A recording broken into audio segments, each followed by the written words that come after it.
Commence primary ignition.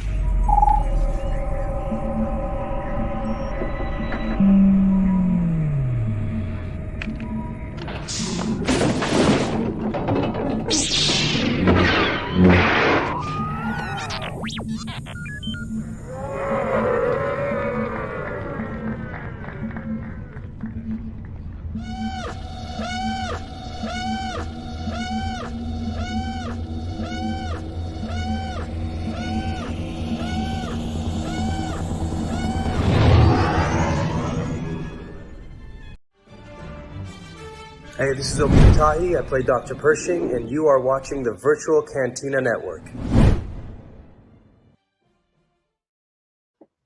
Woo, nice. There we are, all live and stuff. All live and stinky. Extra stinky. Extra stinky. Stinky ate us. Oh, well.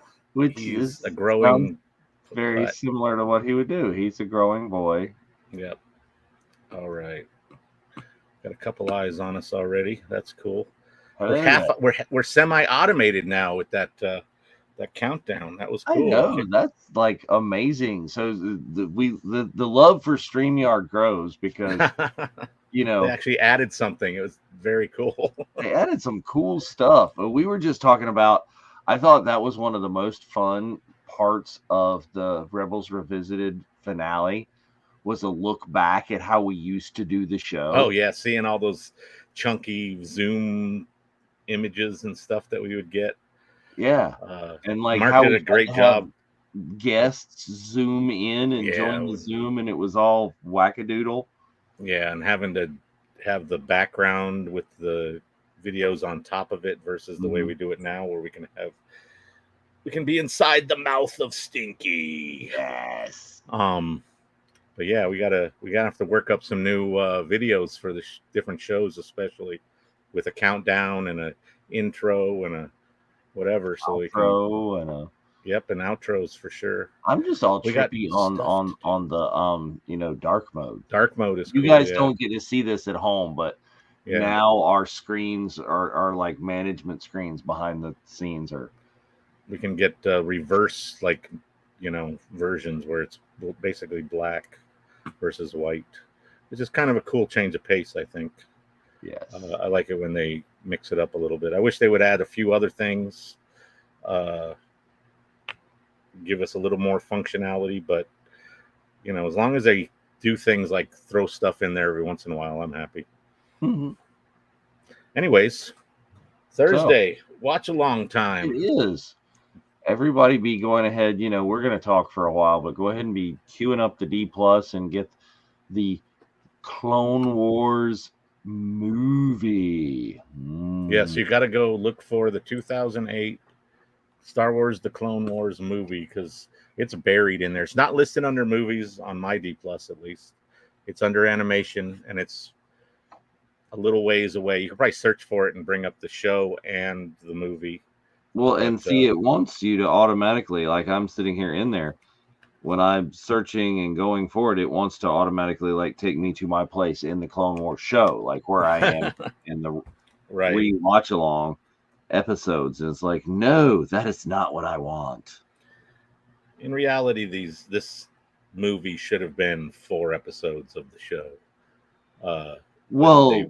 Yeah, and I'm sure on Monday they will get into it. Is the episode that they started the show with was like odd. Yeah, they mixed up the sort of the chronological order of the events that happened in the show when they released it originally. So you got less it made less sense in terms of things that happened before other things, etc. Mm-hmm. So, but I know Sarah's disappointed that Mark didn't want to go through and try to suss out the whole chronological order thing because it's a lot of bouncing around. It would be kind of cool to watch them that way, and that's sort of what maybe you should do on your own if you're going to watch them. Right. But for our purposes, just going, especially if the plan for the new show is to actually continue basically in order, because we did that in Rebels where we started at the beginning of the show, the Mhm. first season, and then based on other things or other reasons, we bounced around. We did some of episode or season 1, some of season 3, some of season 2. Well, and yeah, because when we did some of the, crossover things with the, Summer of Snips and Yeah, when we started to do that stuff, Indoor and then some. we had it was more of a sort of the timely version of the show, Right. or timely episodes of the show that fit with what was happening in current Star Wars. Well, I'll be honest, I think not when I watched the Clone Wars, because when I watched the Clone Wars originally, I don't think I caught all the episodes, and I probably wasn't there from the beginning. But when I rewatched and started sitting down to purposely go back through the show in order the first time I did this, however many years ago that was, I got stuck on that first episode, and I would end up watching half of it or 2/3 of it or part of it. I'd watch that episode, and I just saw it over and over and over again because it was a kind of a slog to get through. There was cool stuff happening. Like I said, I don't want to be too spoilery. If you want to, know exactly what's going on in that episode and do the watch along, Clone Wars Revisited, Monday, 9 p.m., same bat time, same bat channel. Yeah. And mostly the same hosts. yeah, it will. Yeah, so I don't remember how they dropped the show. Like, was it I think it was weekly on like Thursdays or something like that. Then I know that I don't remember where I think this debuted on Cartoon Network. So I would have to track down the web version either on Cartoon Network or on StarWars.com after it aired, because I never have had cable. So going to find the Cartoon Network channel wasn't going to happen. So online was the way to go, especially 2008. Yeah, deep into the internet age. So I would have to seek them out, which I did pretty regularly, but I'm sure there's a few episodes that I skipped over here or there and had to come back to at some point. So it's original watch may have been a little scattered for me as well. Yeah. But I mean, let's talk about the significance of it, because I mean, the entire point of our watch along tonight is to get you prepped for Clone Wars Revisited. And we're gonna watch the first movie. Now, the first movie was not the first thing, right? Because the micro series came first. Right. I was really into the micro series. I love that, partially because I was a big fan, or still am a big fan, of Samurai Jack. Yeah. So Gendy Tartakovsky, his style attracted my attention. It felt very sort of hand drawn and more comic strip or comic book-y than animation, because it's a very flat style, but it's amazing what he did. But also it was minimalist in other ways too. Like, there's a whole episode with Mace Windu where there's basically no dialogue. Almost no dialogue.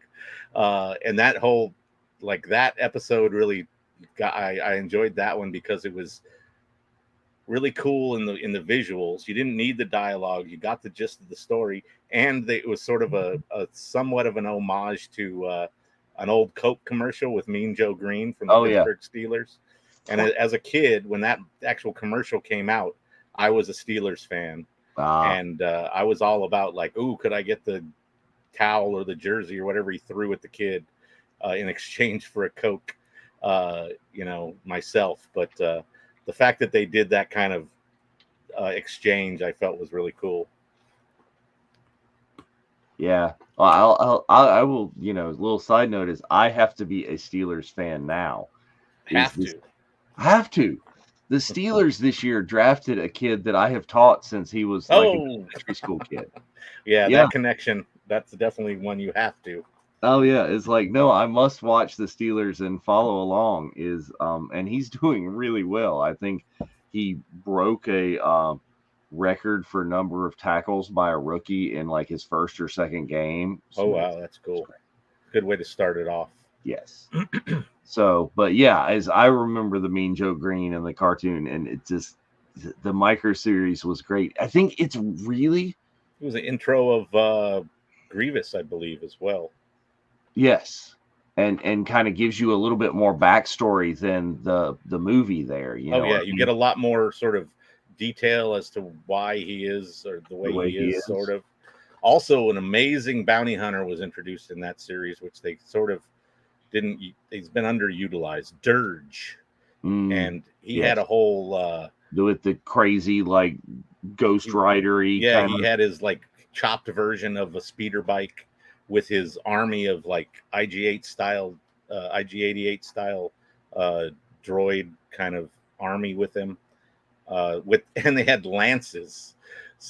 So all of you listening and watching in the chat, people, is you need to start petitioning Clone Wars Revisited right now that they need to like, you know, go and do the micro series. I think Mark mentioned possibly get at some point getting like maybe after the first season or something, doing some peripheral things like the micro series or this movie, which was backtracking because he said they weren't going to watch it. Yes. That's why I was like, let's just watch it, get it out of the way. Perfect timing right before they start. It'll give everybody a little bit of info on the show if they haven't watched it. Well, I think still the micro series, still talking about the micro series, I think this is one of the first and best examples, though it's still kind of underground and not everybody really watched it, but of taking Star Wars stories and putting them in a completely different genre. You know, a completely different style, like Visions does now, and Visions does really well. Very kind of similar to that idea. Really started that because you're taking it, you're putting it in Tartakovsky's style, and you're really making it kind of what some of the stuff that George was inspired by when he was inspired for Jedi, like this. It's very Seven Samurai, you know, that kind of thing. Yeah, there's a lot of subtlety to it, and many callbacks. They brought Dirge back in the comics for a short bit, huh? Very nice. Well, maybe, you know, in preparation, like that's a tie-in. Like you guys on the Jedi Archives need to like mention that and talk about that when they get around to doing the micro series on definitely on Clone Wars Revisited. Do the crossover. There you go. Maybe have Ashley on with them. But yeah, the micro series was a lot of fun, and it was a little bit frustrating because that dropped weekly, and the episodes were like 3 minutes. Yeah, and it would be like, I need more. So I would end up, you know, after a couple of weeks, I'd watch them all in a row just to kind of get a little bit more of a feel. But I would watch them when they dropped. Again, I'm pretty sure that was Cartoon Network as well. And I think it was, I would have to do find them on StarWars.com, you know, however many days after it aired or whatever the thing was to see them. But they were very cool. And you know, the stylized versions of all these characters, they kept most of that as they moved into the 3D animation. But they did in the 3D kind of crazy. I mean, you still kind of get like very painterly. Big forehead Mace, but less big forehead Mace. And like you can see Asajj behind Stinky Dave over there. Yeah. She's got a pretty big head as well. But yeah, they you know, somewhat exaggerated versions of the characters, but still really cool at representations. I really enjoy. I think micro series Yoda is my favorite. It's just it's a very pared down but very to the point in the essence of Yoda. I'm pretty sure that most of the voices in the micro series came over to the actual show. I can't be positive about that, but I do sure not recall. it's somewhere. But I do believe Tom Again, if Kane. you want actual content, you're not the place. You got to watch those other people on that. Well, other show. as Mark has said in the recent episodes of Rebels Revisited, the Clone Wars Revisited will be more along the lines of this, because they're going to be going in many cases blind to some episodes, so it'll be live reactions, which will be cool. Yeah, A little I bit am, different. however, relatively sure that they still may know more than us. Yeah, that's very true. Like, might be. We'll see. It'll be fun to find out, but It will be. That's going to be a fun Monday night watch alongy show. So, things that are going on in the Star Wars, like ICCC is happening now. Pictures are coming in. We're seeing people out to dinner. There've been signings. We've got some fun surprises in our private chats for all of you guys that are going to get to see coming up. Well, hopefully most of it will get used, but yeah, we'll see. But yeah, they seem to be having a great first day of con. Mm-hmm. Is today a full con day? Yeah, they started early this morning, didn't they? Like, I don't know. noon? I do not know. Is last year, I want to say ICCC was just a Friday, Saturday, Sunday 3-day. Yeah, that's what I was thinking. I was kind of wondering about that this year, but I'm pretty sure they've got like a good full, if not like 2/3 of a day Thursday VIP preview going on. Oh yeah, that makes sense. It did sound fairly active in some of the video I saw. So right, so celebs are there and big things happening. But you got big things coming up this weekend for you too, yeah? Yeah, tomorrow is the first day of LA Comic Con. It's interesting. They do the Friday. In the past, they've started like at 4 in the afternoon and gone till like 9.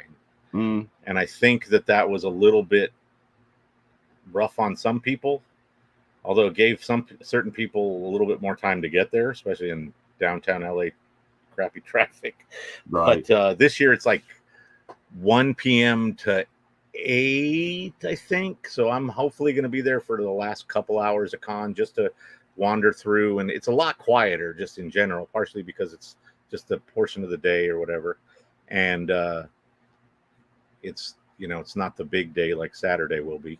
So I'll be wandering around out of costume, no costumes, just wandering for a couple hours, hopefully on tomorrow night. And then Saturday we're doing 2 in the afternoon in South Hall. There will be a Virtual Cantina Network meetup near the escalators, and on the left side of those escalators is a big stairway, and that's what we'll be hanging out at the base of.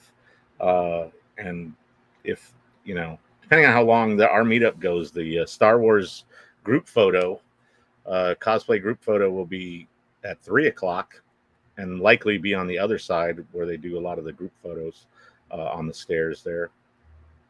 And I know there's a lot of stuff like there, like you yeah, are exactly. here. So those are stairs. You can see there on the edge of that circle is a set of escalators that cut up through the middle, and then there's another set of stairs on the right side, and that's, like I said, where they do a lot of the group photo ops. But that's why I figured the left side would be good. It'll be near a lot of the activity, but it won't be in the middle of it. And in that way, if you're in South Hall, you can just pop your head out right by and come down the stairs or down the escalator and be there real quick. No need to struggle finding us sitting somewhere random in the food court or outside. I thought outside last year would be a great idea, just to give anybody who didn't happen to have a badge, the ability to come and join us just before you have to go through security. And it turned out that it didn't seem like many people or any people that from outside hadn't already been in the con came to the meetup. So I was just like, well, this year let's do it inside.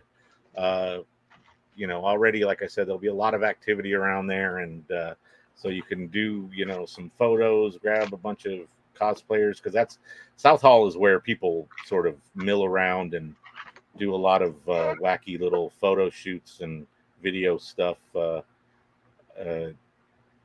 Before they go into the halls. Yeah. So yeah, it should be pretty cool. With Leilani has a panel that's like from 1 to 1:55 or something like that. So hopefully she'll be stopping by after that. I know, unfortunately, I'm not going to be able to make it, but there's a Mando panel, basically right after our meetup on the main stage. Yeah. Emily Swallow had mentioned that, and her and Giancarlo and a handful of other Star Wars people will be in that, or Mando specific. I have overbooked myself once again.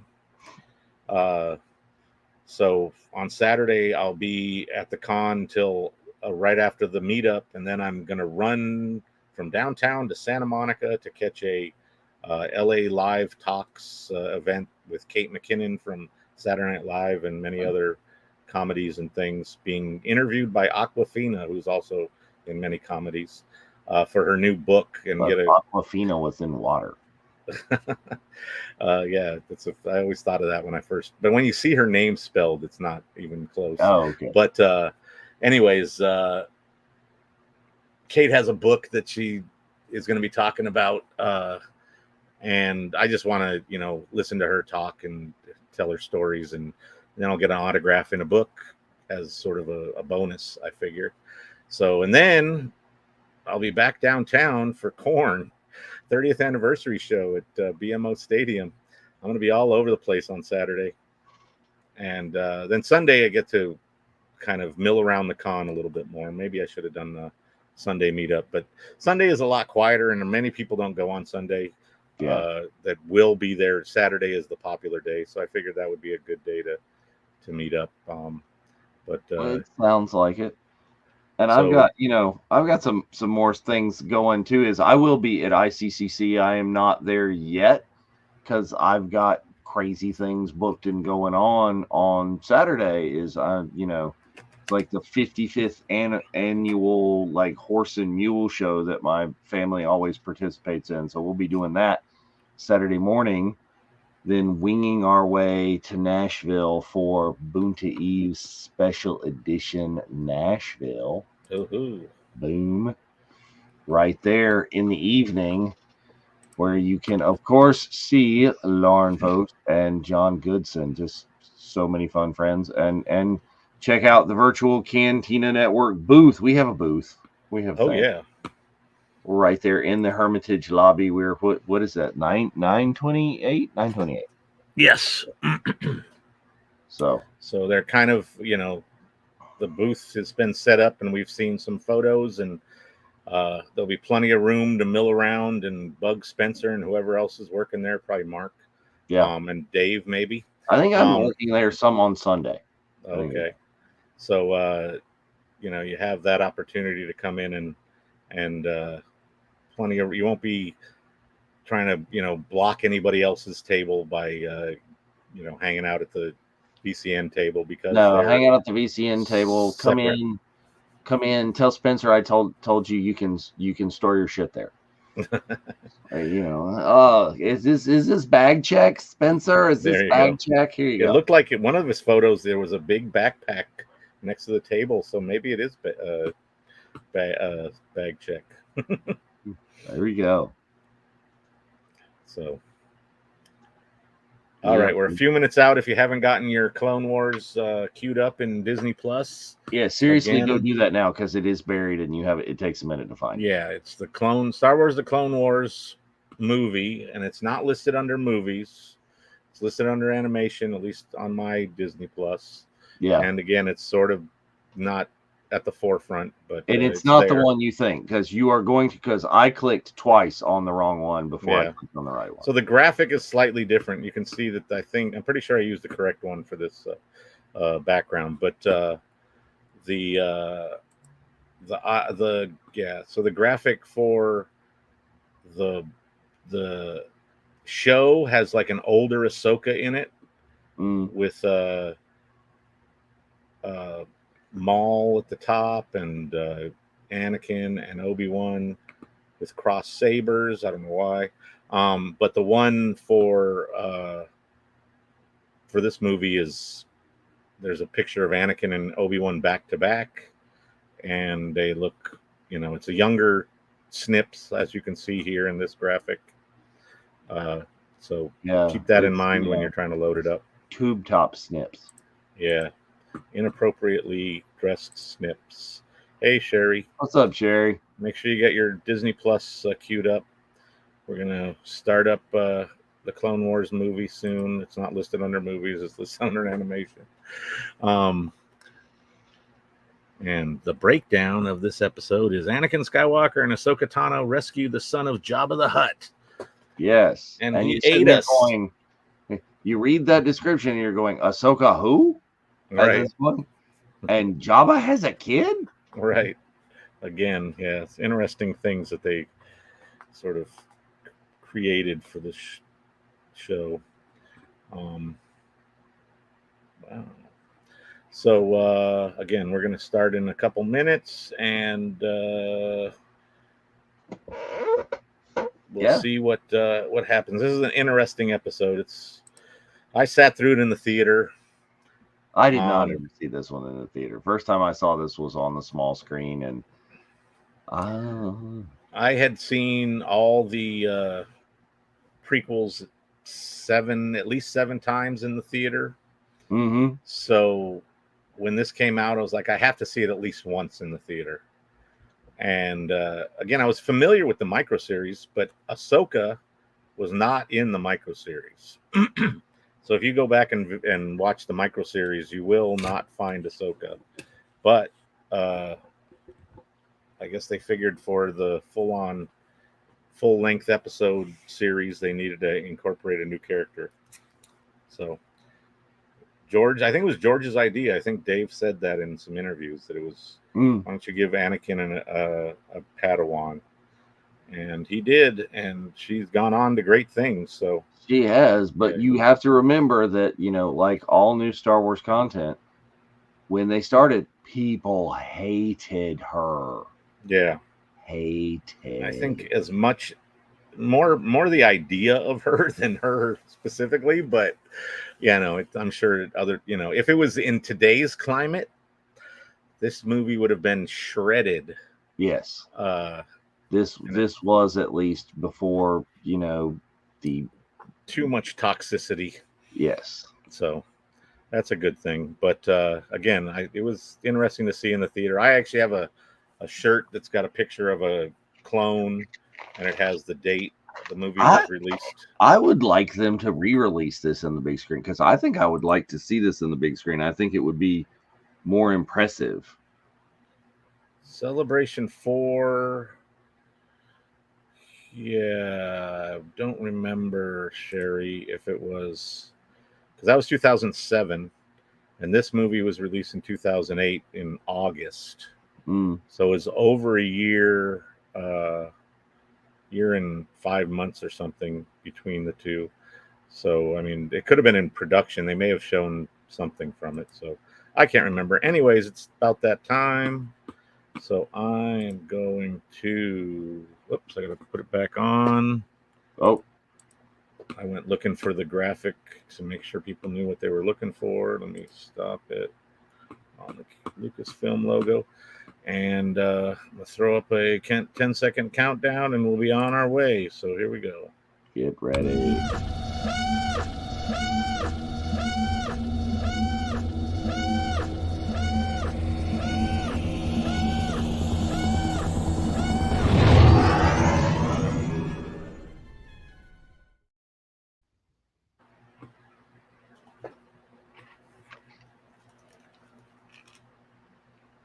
I have my volume down too low. Let me see. You can see there's the classic a long time ago.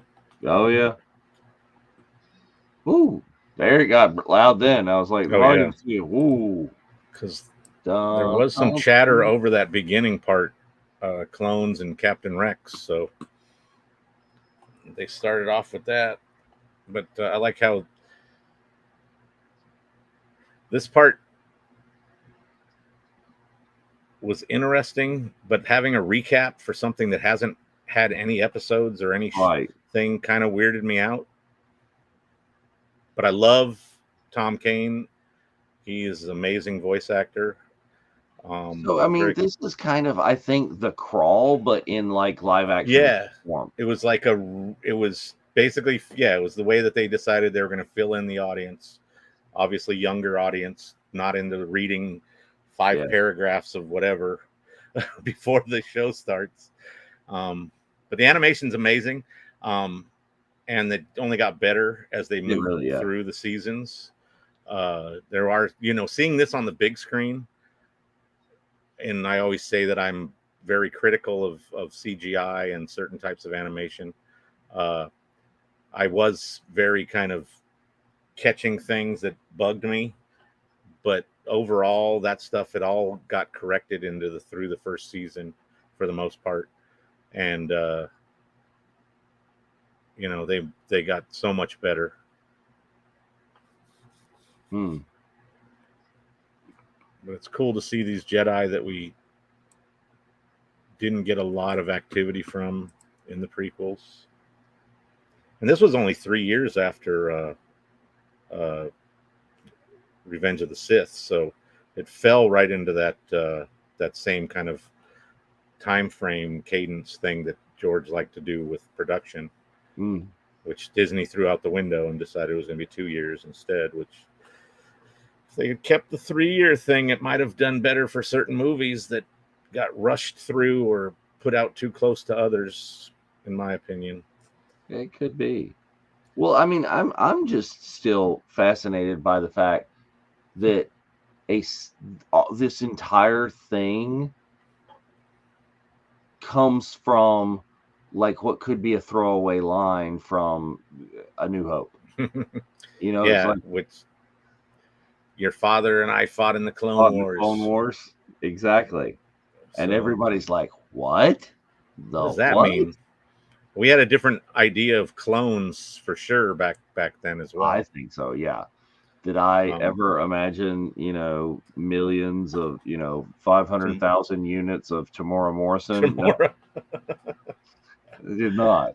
That was not on my bingo card. Yeah. And then there's things that I like in the show, but I didn't like that they were things that you didn't see in the movies. Like some of these crazy and this droids and stuff. It just throws right in there, like, not missing a beat, stuff that's going to be huge for the rest of the series. It's like they just introduced Commander Cody as a wow. It's like, there's Cody. Cody, do this. What?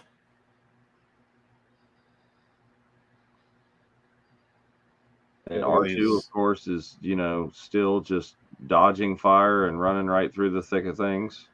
Yep. He's good at missing blaster bolts. Oh. Choo. I haven't seen this in a long time, so if I don't talk a lot, it's just because I'm actually enjoying myself looking at the visuals. Now, I like those 3-legged walkers. Because it's been a little bit since I've seen the Micro series rewatched. The big, lightsaber trails that you kind of get, the stylized lightsabers to show motion in this. Is that from the Micro series, or was that? I can't remember that. It's been longer since I've seen any multiples of that show. That was cool. His helmet flew off when he got shot. Yeah.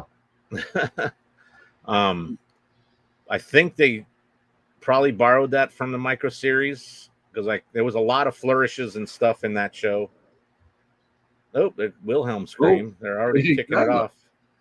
So, and this is a kid show, people. Yeah. This legitimately is, and like G.I. Joe has been around since 1983, and there's, red and blue blaster bolts, everywhere. But, people are dying everywhere in this. Yeah. And when they were showing the clones running to get their like footing to get a good shot. They were getting picked off like every third one. Well, So, and you're almost the way they're directing, which is amazing. By the way, is you're like POV. You're in the middle. You're between the clone. It's not you're seeing this from a distance. You're here, and this guy goes, and this guy goes, and you're like, what? Yep. Very much in the thick of it. We're gonna need a bigger boat. Oh, there you go. Micro there's more than one DVD for the micro series. I would think you could fit that on like a 3 1/4 floppy. It is like it's almost a full-length movie in terms of how many episodes they did. The 3 minutes add up. So it might be longer than a regular movie too. I can't remember. But like you said, it's been a long time since I've seen them, and I just remember what you were talking about. It's just 3 minutes, and you're 3 minutes. Yeah. But so when they put it on one disc, they basically removed that pause or whatever, so it feels a lot more cohesive and like a longer thing. So you don't have to, stop after every 3 minutes. It just kind of naturally goes to the next thing. All right, here we go. Start talking about Ahsoka. Yeah, see, they run together with no breaks. Oh, here it is. They're giving them the whole thing. Here comes the reveal. Yep. And she will. And you don't. This is where you get the Matt and James snark. It's like, let's see. And then that line from Anakin, and who are you supposed to be? That's very much like the older audience that was watching this when it first debuted. Yeah. The kids are like, oh, cool. A orange girl, Jedi. That's going to be cool. And then the parents are like,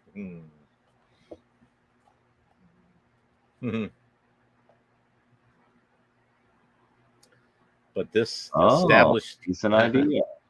It's like, look, here's Anakin, and he's just like, oh, here it goes again. And she's like, oh, why don't you do the smart thing, Master? Yeah, why don't you think a little bit? But that outfit that Anakin is wearing and Obi-Wan became very iconic, and especially Anakin's in Ahsoka. Having that in live action was amazing.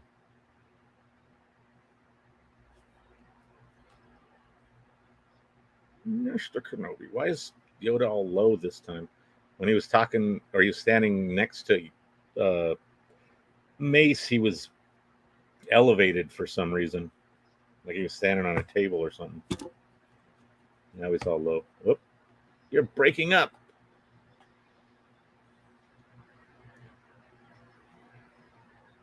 And there's D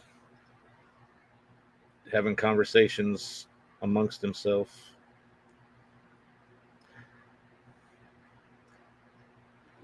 I thought it was interesting how chibi, or whatever they call it, they made Ahsoka very kind of cute. Like the big old eyes, cutesy, yeah, exaggerated facial features. Even when the rest of it's not done that way. Anakin and Obi-Wan are semi-realistic. Well, except for the hair, helmet, beard. Yeah, that like chiseled look. It's made out of like the shields on the '89 Batmobile or something.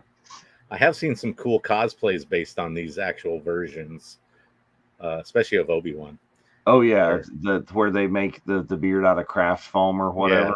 Yeah, and make it look very kind of sculpted.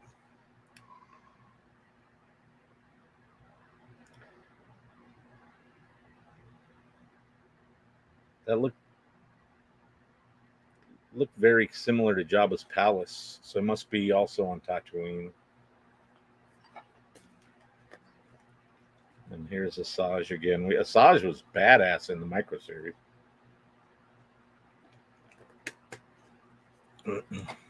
She was vicious. Lots of troopers.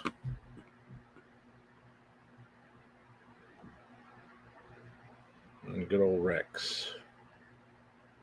Yeah. Some of this is still a little stiff, like that pan around with Rex Right. turning around. But like I said, they got much better at it as time went on. But I do really like the painterly look of the pieces that they, the texturing and stuff on the armor and stuff. Oh, here's the first Sky guy. Don't get snippy. Oh yeah. And then he'll shoot at you later. Spoiler alert. No. There we go.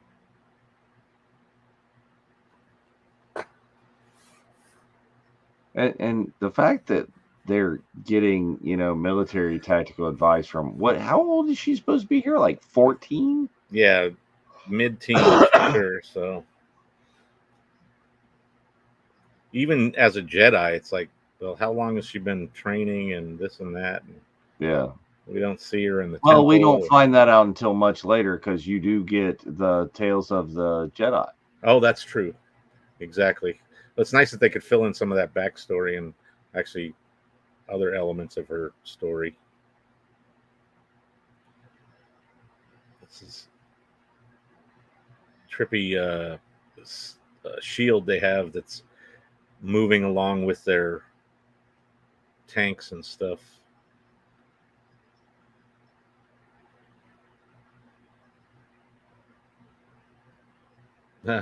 Is this the first time this rabbit-looking droid has appeared? I think so. Maybe.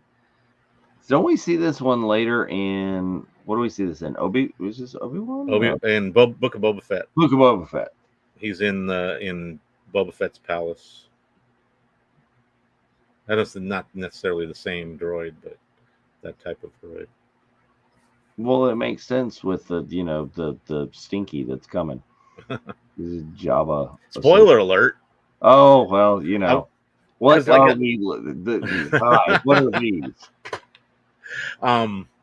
They didn't put him on the poster.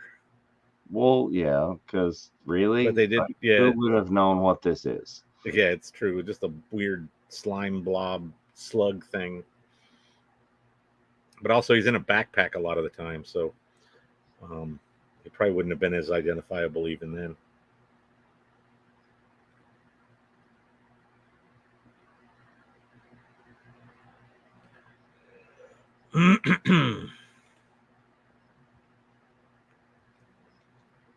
It's an interesting hologram that's very sort of early 80s style 3D kind of geometric shapes and stuff.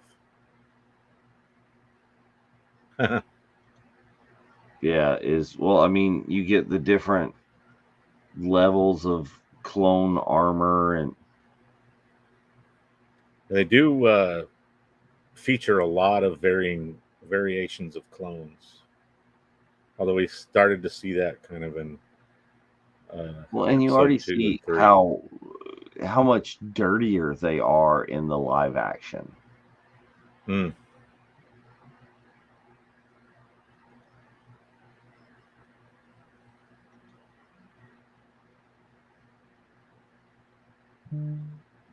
was voicing Mace at this point? Pretty sure it's not Phil Lamar.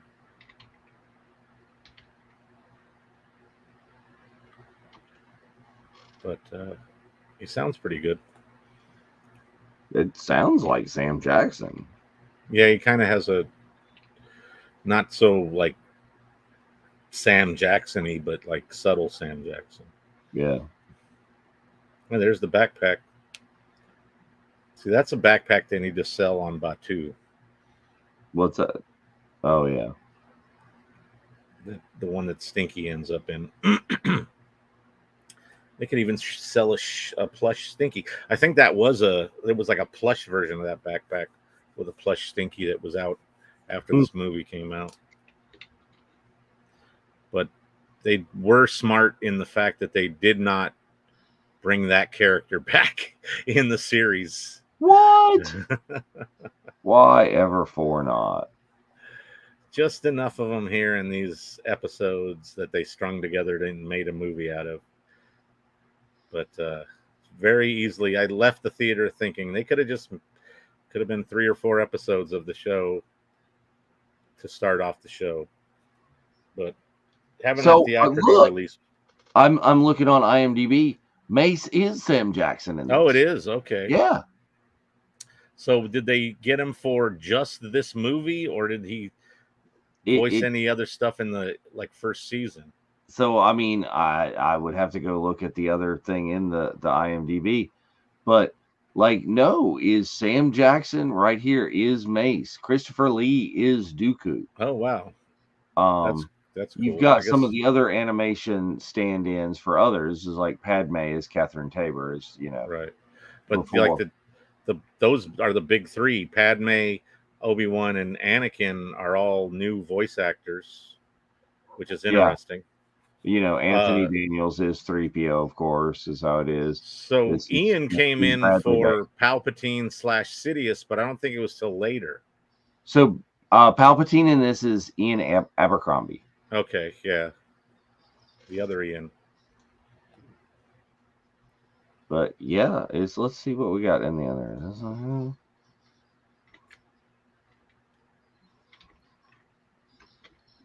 I mean, this really cements the entire Clone Wars series, which is, spoilers coming up. There's some Clone Wars Revisited shirts that are coming out Monday, and one of them is, comment in the chat if you've got any idea. How could you sum up the Clone Wars in one sentence?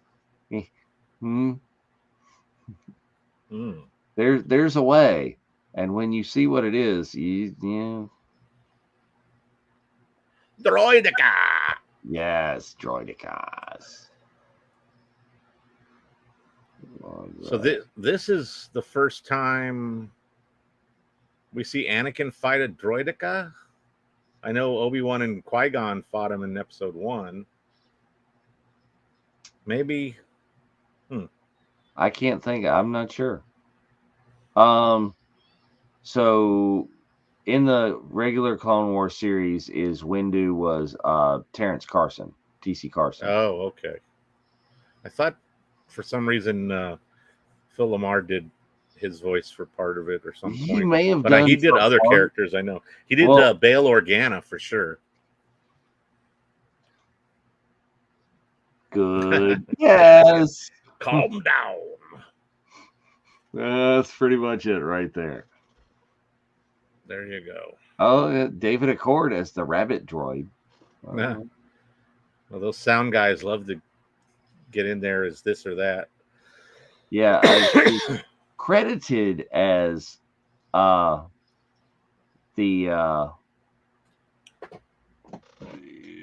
Phil Lamar is credited as Bail Organa. Yeah, he does Bail in there, but he does a few other voices too. Fisto, Quarren Soldier, Bail, Orn Frita. Oh right. Yeah, he's very recognizable. So trying to see if he is in fact he's Jar Jar at some point. Oh wow. He's also in Book of Boba Fett. I don't see him listed as Mace, but that doesn't mean it didn't happen, because sometimes it's quick this and that and but yeah, TC Carson in 40 some odd episodes. Oh yeah.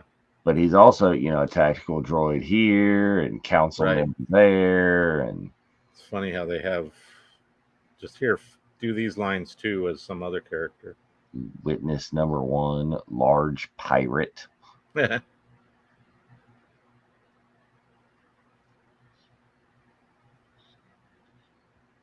Why did they just randomly have a dude doing a Sean Connery impression? Yeah, I'm like the Scottish accent with a freaky looking It's like warthoggy tusk kind of. Yeah, very stylized character.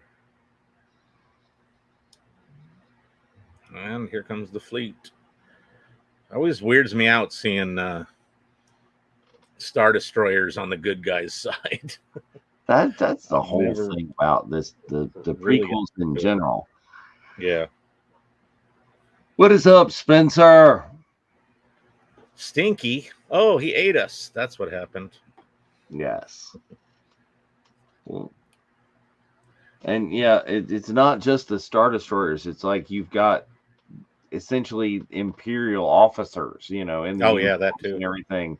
It's like, Well, wait, no, you have to remember these are the good guys in this mhm. movie. Well, it's how easy that can turn. Uh-oh. Ultimately. We just ran into a Uh-oh. minefield. Huh. Oh shit! With buried droids. Mine droids. Was that like their antennae sticking Yeah. out? See, Oh. that's like a load lifter. One of the celebrations, there was an amazing cosplay of one of those types of droids. Oh, I don't think I've ever seen that as a cosplay. I thought I'd seen some of this like, set up as a static display. Right. Well, there's this one guy who does some amazing cosplays. I can't think of his name offhand. No one bites the dust. They just go through clones like yeah, the crazy. clones just get. I mean, they're disposable for sure. And it's heroes. more than the argument, because people are always say, well, the stormtrooper armor does nothing. Is they knocked out, or are they knocked out? No, these guys are dying. Okay, now they do talk about later as it goes on how much better Gen 1 armor was, so maybe they're still going with the theory that they're just knocked out. I don't believe that. I mean, they don't address. You don't see blood, first of all, and in some cases they don't address it. They just sort of move on. I love the Buster Keaton reference though, there with the big rock falling with the hole in it that went over Anakin. Yeah, that was pretty fun. Yes. But yeah, okay. There's one that's not dead. He needs a medic, but he's injured. He's not just knocked out, I would say. Right. Proper Obi-Wan with his cup up. Little T. See, like the T to his lips was a little weird, but I mean, the effort was there. So you are stalling. I think that's a fun part of this that you have is you have. Ooh, he's strong. James impersonating Ewan impersonating Alec Guinness. Oh, yeah. At this point. Down the line, kind of interpreting an interpretation. Of an interpretation. I'm just a dude playing a dude. Who plays another dude. There we go. Get rid of that. Nah. No, the battle droids got a little chattier than I would have liked when they got to this point. Yeah. Hearing them say Roger, Roger is one and thing. A few other things in the movies was not as bad. It was fun, but they get really chatty in the series. They don't. Do they introduce the black battle droids, the assassin droids in this movie, or is that just later in the Clone Wars? No, I think it's a few seasons in. I'm not positive. Like I said, I haven't. Because those guys just go on and on and on, and I'm just like, why are they using verbal communication? Exactly. It's like they should have some sort of data link and not even need to talk. Yes. I love it when Yoda shows up on a drop ship, though. That's there's fun. Also look at like the background there. There's like bodies laying all over the ground, strewn across the battlefield. It's very like World War I reminiscent. There we go. Uh-oh. He's coming around a little bit. He's accepting. It only took 25 minutes for him to not hate her guts. I still think she needs to put on a jacket or something. Yes. It's like, I don't know sweater. what the deal is. Well, and he's wearing a full on skirt. Yeah, that's true. He's got many layers, and she's like only partially covered.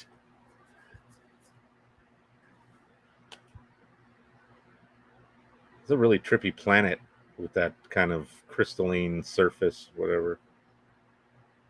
Yeah. Now I think here's one of the deals that you get from this is how, at least the stories that you hear, is how much Ashley really put into Ahsoka here and just won over the fan base. Yeah, building the character and making her relatable and a little what's it called, sympathetic. Yeah.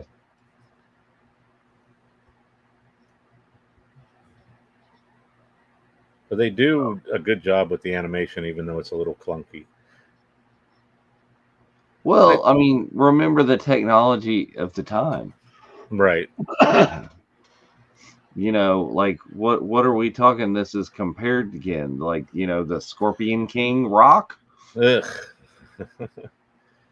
I always think back when I think of bad movie CGI to the Spawn movie. There is some really, really bad compositing and animation in that movie. And they do a lot of repeat and like flipping stuff and like looping of like things. So they only did so much animation, but then they use it over and over again. Wasn't there a 2D animated Spawn movie as well that was way better?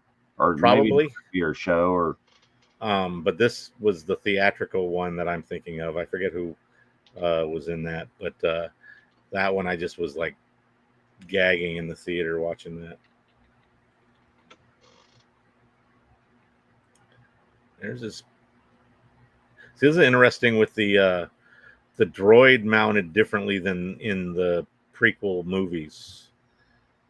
Because like when he went to Geonosis, the droid was like on the side on one of the wings, not in the center, in like the thicker part, which actually makes a lot more sense.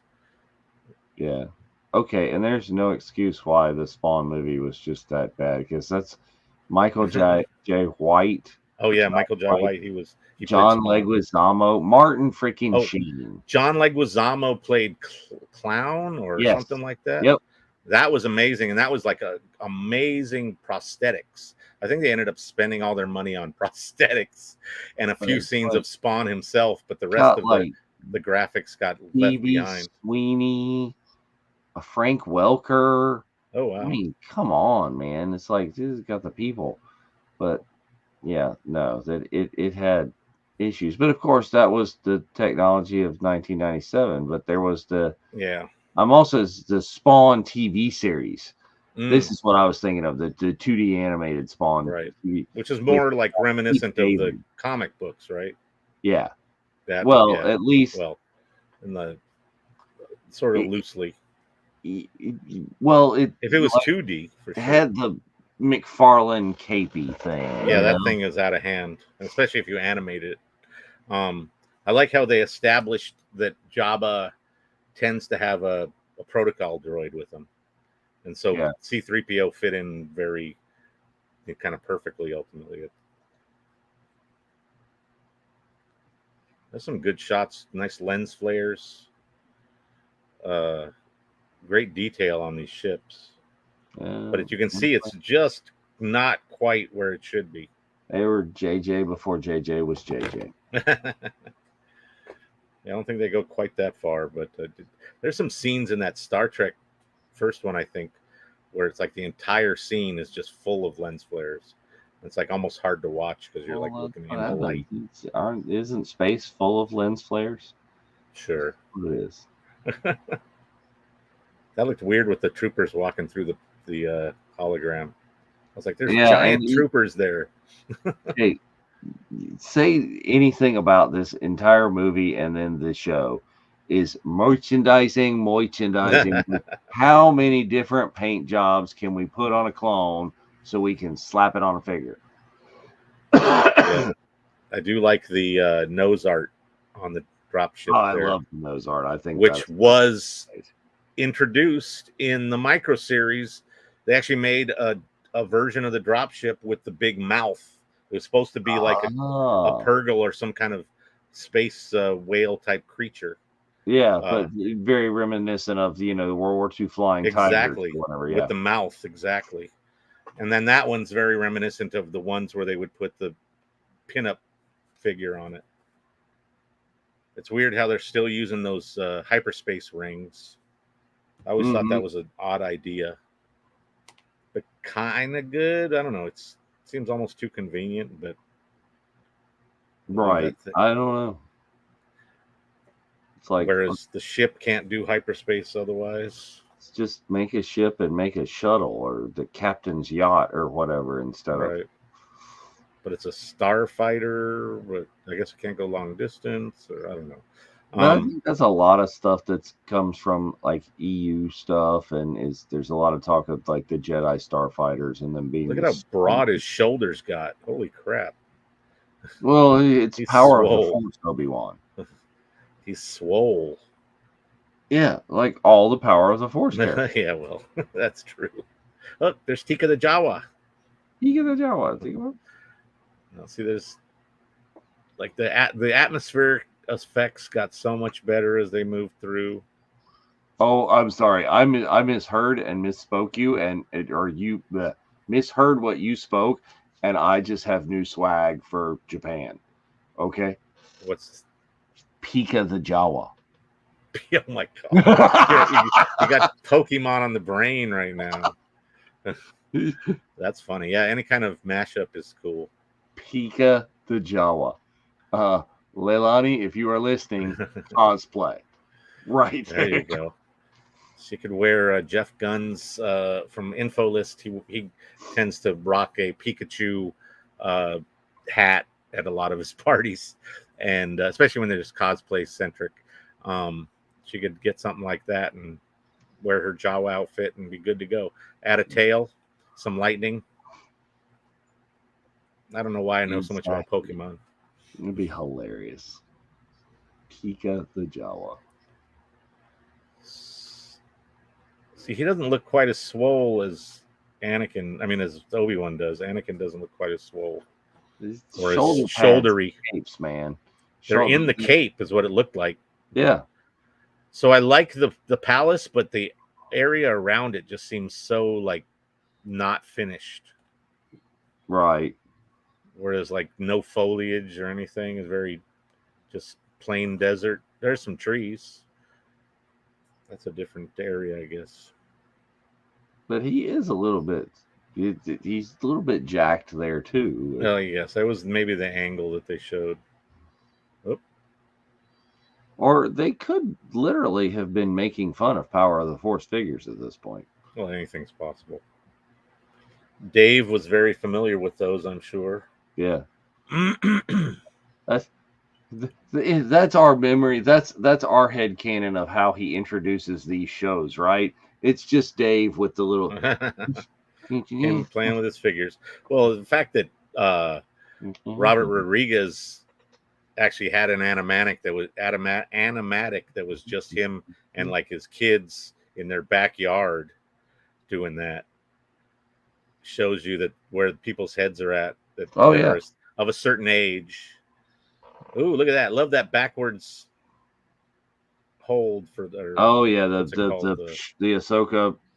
Yeah, the way she holds. I think that was some of the criticism of the early Ahsoka live action is not doing so much of the grip. She did it here and there, but she should have been more like that. Should have been her main kind of style. No, they're too close. Yeah, and like I said, the droid's just over the top comedy. It's like the droid just fell off the ledge on its own. And this is where the fun. There we go. See, you got to say she stole Anakin's line. But this is actually maybe that's where he got it from. Didn't that scene? Wasn't that like the beginning of Revenge of the Sith when they're in that dogfight? I don't remember.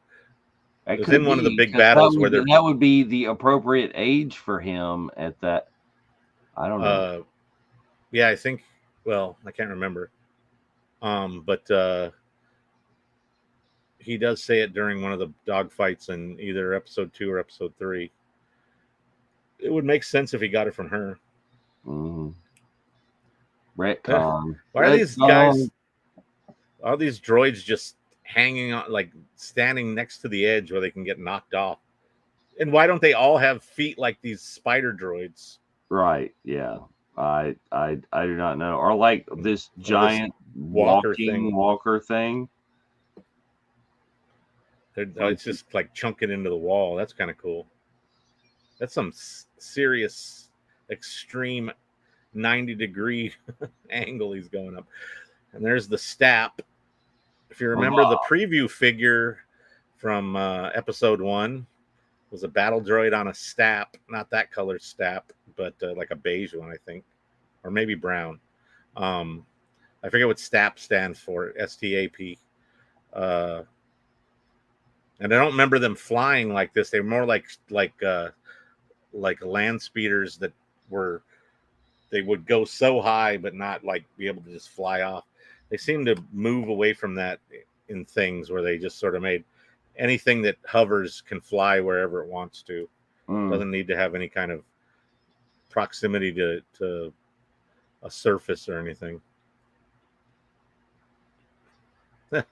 Again, new walker thing up. Here's a new thing for you to buy. Oh yeah, variations of the toys. One thing they did pretty cool was create a new kind of, I mean, they did animated style figures, but then they also now it's more toys to buy. They did original, like vintage collection style figures that were just of these characters. Yeah. In some cases. I don't know if they did Ahsoka. But Sky Guy and the Snips. Yep, there it is. Got to establish that. So I guess this technically takes place before any of the series. Yeah, more bodies. All over because of the introduction of Ahsoka. Although the series is not completely in chronological order. Yes. Oh, you jinxing us. Yeah. It's an interesting musical cue. It is. That's they're bringing. Oh, there you go. Bryce has got it. See, actual content right there. Single trooper aerial platform. Stat. I have one of those somewhere still in the box. And at least one out of the box. I wasn't into this when this was new, so I don't have a whole lot of this. Well, that wasn't for this show. That was for episode 1. That and Mace Windu were the preview figures. Mace Windu was a mail away that you got from figures that came out prior to the movie's release, I believe. And then the Stap was like a boxed vehicle figure combo that was a pretty big box. And it had like a jungly kind of background with a nice window, as it should, as like the first thing that they made available. Uh-oh. Motherfucker. Exactly. And she's still holding it like backwards and igniting it like in your face, like stabby stab.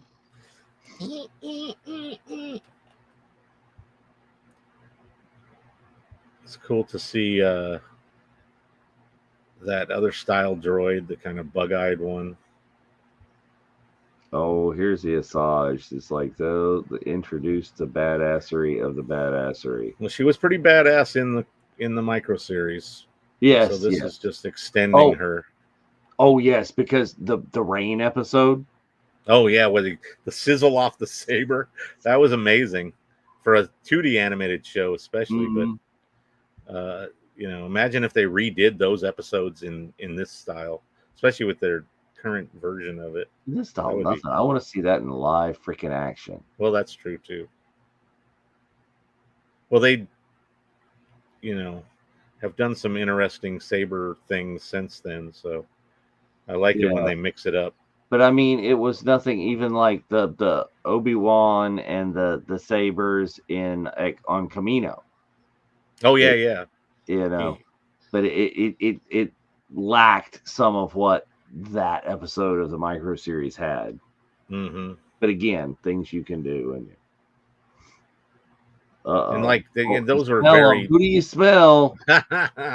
You smell. He's Stinky. here. Where is he? Oh, are you There looking he for is. what I'm looking for? Oh, There he is. The more you know. Oh, that's really is. That was a fun part of the Rebels Revisited show too, is how Stinky really became the mascot. He was associated with Rebels. Yeah, that's but it was when somebody's talking about something and laying down the info, it's like throw in Stinky, the more you know. Then those shoulders are wide. Oh, that's Dooku. Oh, the Dooku with the long face is just very exaggerated features. The chin on Jabba bugged me a bit. It looks like too sculptural. Like he's a rock. Yeah. Well, again, it's the time and how do you. These are all just how they interpreted the characters in this new format. So look at that little like. Well, and how crew cut that organic shapes were so much harder for them. Right. There's a lot of geometric things going on and hard edges, and like look at the back of Dooku's beard. Yeah. It's like they carved it out of clay. That'd be a trip to do it in like actual claymation. This Nightmare Before Christmas style.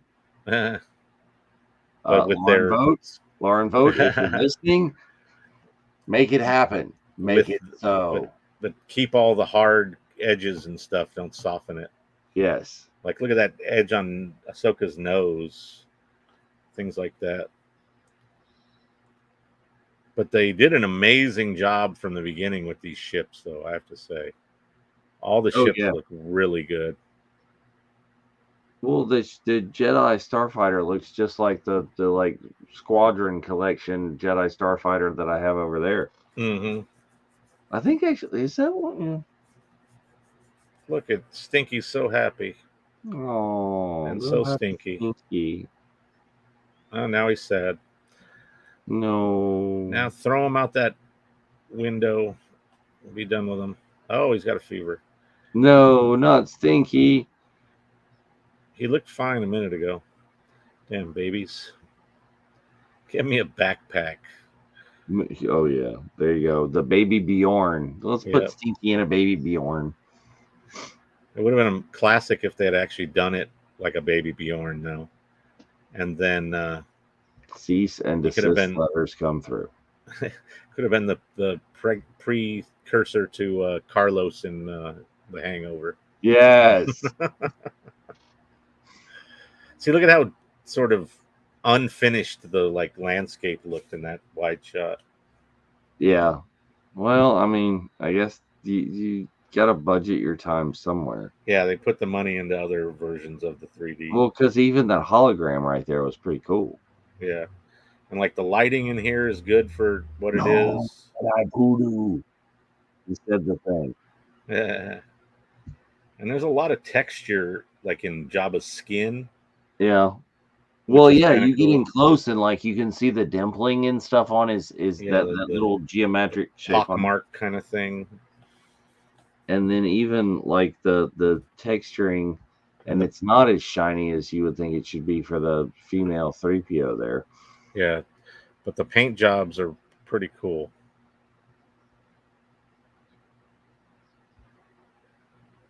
They go a little kind of extreme with the way that those holograms sort of work, but they're very glitchy. Maybe more glitchy than normal. Okay, can we count the number of seconds, minutes, or years that Obi-Wan is stroking his beard throughout the Clone Wars? Oh, that'd be a pretty good. That's a timer count. That's for Clone Wars Revisited. We need a counter, like down in the bottom corner. 1, We Yeah. need to figure out how to make that happen. How can ooh, I'm sure there's a counter like we do the time box right there Right. that we could just have and it click. But somebody has to initiate it each time. Right. But yeah. yeah, I mean, it's definitely a plausible idea. If I was better at figuring out how to use my Stream Deck, we could probably incorporate something like that into it. Yeah, that's hilarious. It's like, oh, Obi-Wan beard stroke counter. Yep. Where the hell that go? Yeah, because I wouldn't even suggest that that's a drinking game because you would die. Right. Oh, there it is. I couldn't find my clear Spira. There's more milk. It fell on the floor and it was hard to see. Oh, that was crazy. Oh, I missed it. What I missed? He did a reverse like Indiana Jones while he was blocking the blaster bolts as the door was dropping and it got really low and then he just like fell back and like forced himself under the door. It was crazy. Oh, that's pretty cool. I don't remember seeing that. Sure we can. Oh, there it goes. What the hell? Stupid light. Go away. All right. Yeah, Anakin doesn't want to go back to Tatooine. I got bad things associated with that place, girl. Yes. I don't know if it was Spencer or who posted, but there was a meme I saw recently where it was Obi-Wan, like probably, giving some of his speech about, I knew your father thing or whatever. Mm-hmm. And then R2 saying, oh yeah, you cut off his arms and legs, this and that. And then it's Obi-Wan saying, beep, like, boop, beep, R2, nobody understands you. I thought that was pretty funny. Yeah. Oh, like, shut up. Don't be giving away my secrets. Was it really? Was it beep, boop, beep? Was that exactly what it said? Because was that a shot at Gina too? It was something like that. It's like, oh, here we go. I have to find it again. But I thought it was pretty funny either way. It's a cool backpack because it stands up by itself too with that big old. See this whole. There we go. Cut them in half. I think her sometimes sabers are like 2 feet longer than anybody else. Yeah, they do get really exaggerated. We've never seen her put them together like a Maul saber, right? She's always things was. I think I've seen them in like the Legacy version or something put together, but yeah, we were talking about that, Eric. How you just thought that, it blew our mind and our curiosity, but that very easily could have been a throwaway line. But did you served my father well in the Clone Wars? The who? Yep, and it was like, well, no more info on that, but you're left speculating and wondering what it was or is or could be.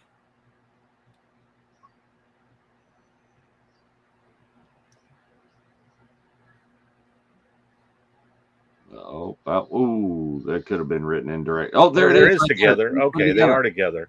I thought I'd seen that because I was in the middle of saying like, I know the Legacy saber.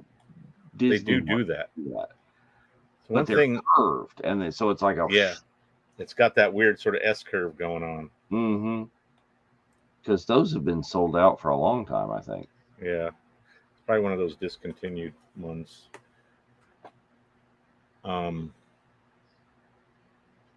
But they do kind of exaggerate elements on all these female characters in a way that may or may not, well, probably wouldn't be the same today. Yes, one would think not. It's like, hi, yeah, they would get more need slightly pushback. More conscious decision making in.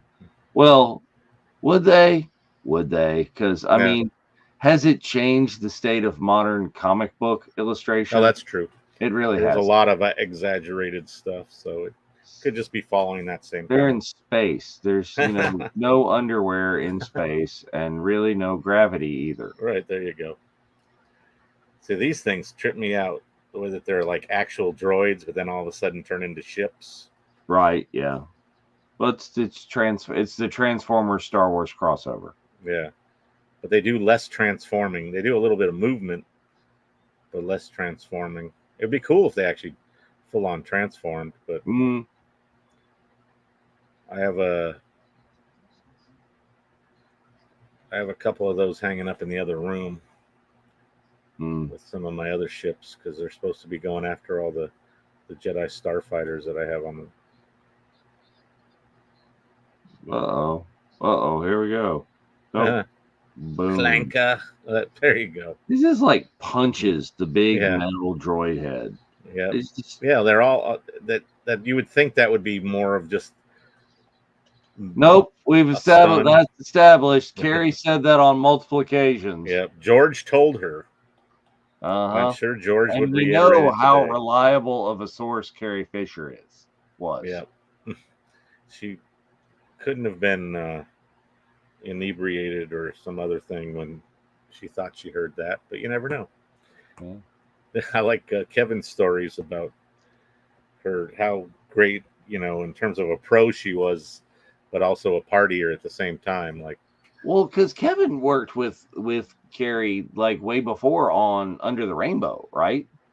Which we have yet to do a watch along of Under the Rainbow. That's what this should have been, Jeff. Actually, we missed the opportunity. Oh yes, we should have told everyone it was the Clone Wars movie and showed up and done Under the Rainbow. Well, I'll get Under the Rainbow in there sometime. We just movie I'm thankful for. Yes. But no, I think Under the Rainbow was after Star Wars. But Kevin was before in Star Wars. Kevin wasn't in till Jedi, right? That's true. So yeah, it would have been before he worked with. So he would have worked with Carrie on Under the Rainbow before he worked with Carrie on Jedi. Right. Yeah, there was a lot of little people actors in that movie. Stinky. Gotta be shut your little Jabba or Hutt ass speaking up. Of which, I'm scrolling in the other window over here, and Kevin Thompson did post is a tribute to Bob Yerkes.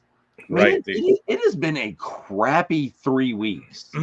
Right. Of people in falling like dominoes. Star Wars that have just passed away, and Bob Yerkes, Kevin was saying, was a stuntman and circus trainer in the entertainment industry. I think he did stunts in Back to the Future, but he's saying Kevin first crossed paths with him on Under the Rainbow. Oh, nice. Worked with him on Jedi as well. He was Kevin's stunt trainer for the Ewoks. Oh, wow. His Ewok stunts. That's cool. Yeah, that guy was very, he had a long career. Yeah. In stunts specifically, and then he moved to doing, stunt coordinating as well, or instead, or whatever. I think he did some producing as well, but I'm not positive. I know he had other credits after, the stunt-heavy stuff that he had done when he was younger. Well, and he's talking about how Yerkes and he were working with the stunt contracts and stuff with Robert Watts, who also just passed away. Wow, that's crazy. So, to be honest, there are a lot of. I mean, they've been around for quite some time. So yes, indeed, they lived. But there are other people that we in the entertainment industry that we've lost, like Frank Fritz from American Pickers. Who was not that old. I think he was younger than me. And just so many people. Right. But Frank had a stroke recently, and that was, I believe, from complications from that he passed away.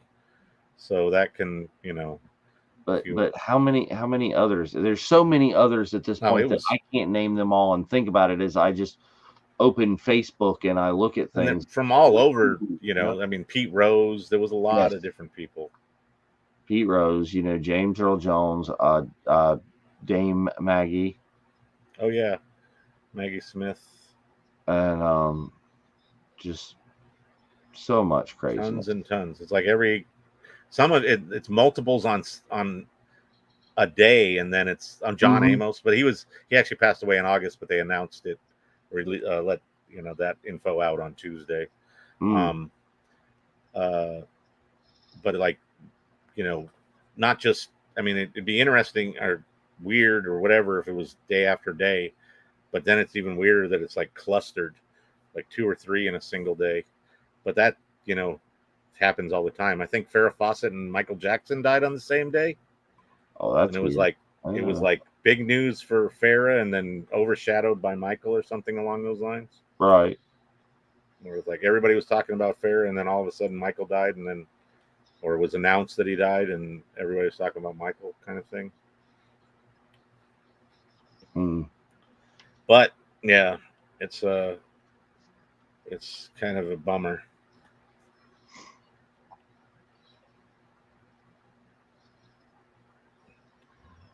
Yeah, I think we talked about on Tuesday night is how Robert Watts was 2 years ago, I think, was his last U.S. appearance in Cincinnati Comic-Con. Oh yeah, I think, had Sherry gone to that one?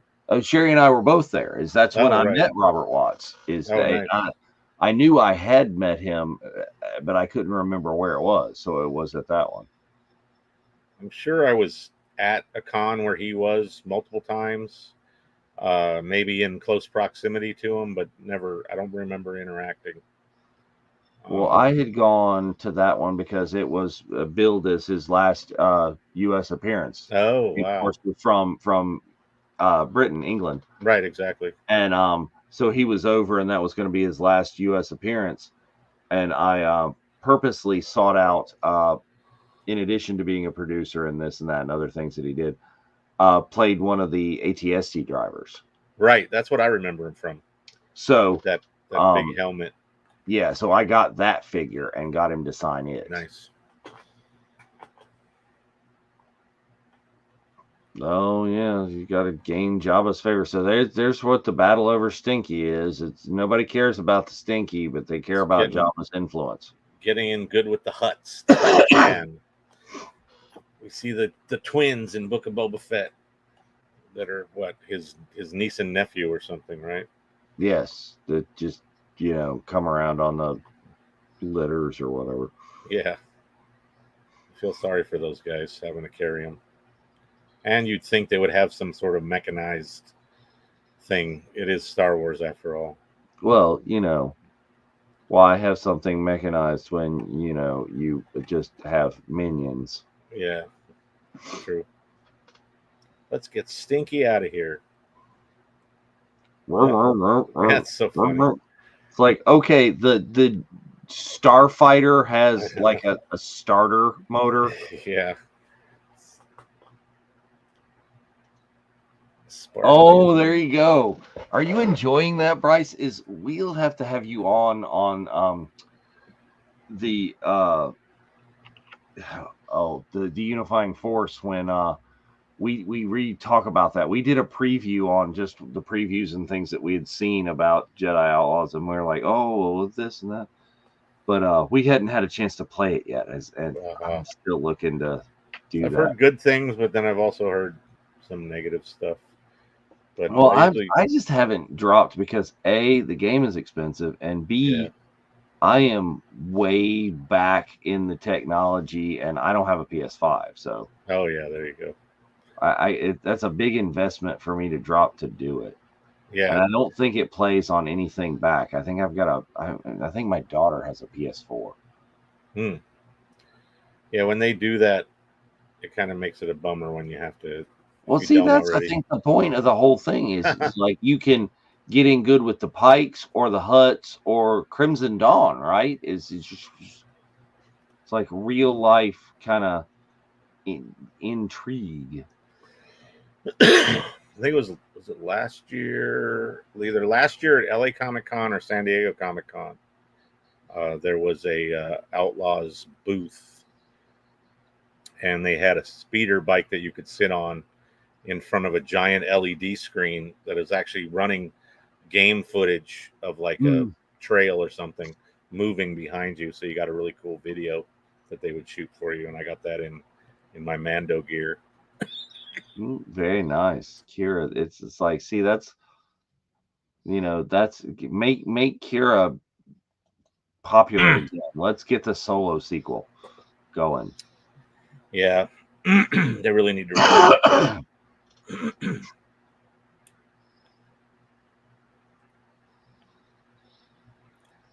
See, they hadn't quite like stuck on the whole sort of flippy end thing with the sabers, but the way that they kind of give you that trail.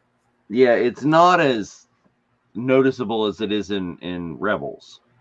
Yeah, they really got that like whole, like the tip leaves a longer trail kind of thing. Yeah, but you got here the like, kind of flirty banter between that too. Obi-Wan and Ventress. It's very like a prequel to his thing for warrior women later on. Corky Crease, Kenobi. I think that shirt may make an appearance on Clone Wars Revisited. We may just have to drop a new logo on that or something. Put that logo right over that one, right over there, the Clone Wars Revisited. There you go. I'm gonna have a hard time calling it Clone Wars Revisited. I'm so used to Rebels Revisited. What is going on?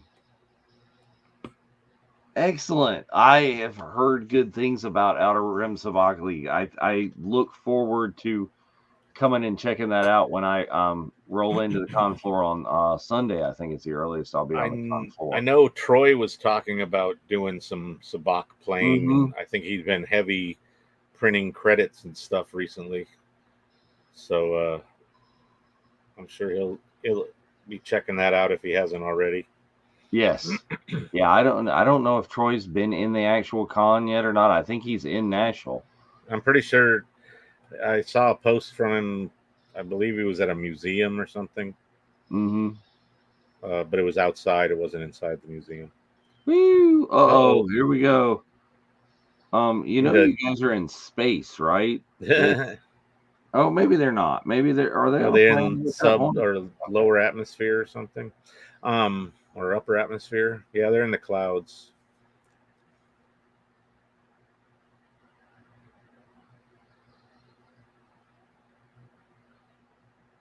I don't know that you've made it yet. Oh. I forgot that Stinky got sick. Otherwise, half a ship. No, maybe not. I would have made one of these guys look more sick. But there we go. Yes. Troy is good people. Nice. Troy's cool. This is a great fight. Yeah.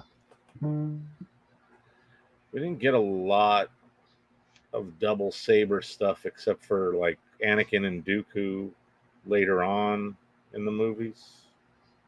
Have you seen the things that have come out lately? It's not like behind the scene things on the internet that Dooku was supposed to originally fight Yoda with two sabers or Yeah, if you find like early versions of the scripts for the movies. Oh, now she's gone to the one. She's mauled it up. Oh yeah, the double one. Ran away. Oop, get the fuck out. If you look at early versions of the scripts, there are other scenes where other things sort of happen that we didn't end up seeing in the movies. So that's always interesting. The the live reads that they've been doing at the Dynasty Typewriter Theater here in LA with amazing casts doing great interpretations of characters. They tend to use the non-theatrical version of the script. So I get a little annoyed by that just because I'm so familiar with the theatrical version. Right. I'm happy to hear them act out everything, so it doesn't really matter. Uh-oh. So now he cut it right through the coupler. Is that what happened? Because I he did guess. not damage either of them. Oh, well, that one's damaged now. Oh So no, no way. ooh, for not Uh-oh. wearing Yeah, much but of that's a when the like saber gets even longer. Like it's a mile long now. Oh, and he's ooh, giving that her, he's classic, giving her the two fingers. It's like yeah, the, classic stance. But that's interesting. She got that little droid collar on her wrist, but like nothing else going on except for a wrap, which is very minimalist gauntlet kind of thing. Oh, medical droid. Dr. Droid. Dr. Droid there. Oh. It's like, okay, Cutlet. is this before Star Trek Voyager? This is like where you've got the emergency medical hologram or whatever. I think this is probably taken from Robert Picardo's character as a hologram.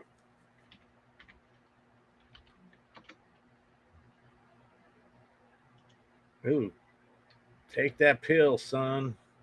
Take it and like it. Ooh. Stinky. Living up to his name. That was a weird, nasty green color that he burped out there. Love how nonchalant he is. Like, Yes, sir. Yes, sir, he did. Again, he does that all the time. And Rex doesn't seem too concerned at the moment either.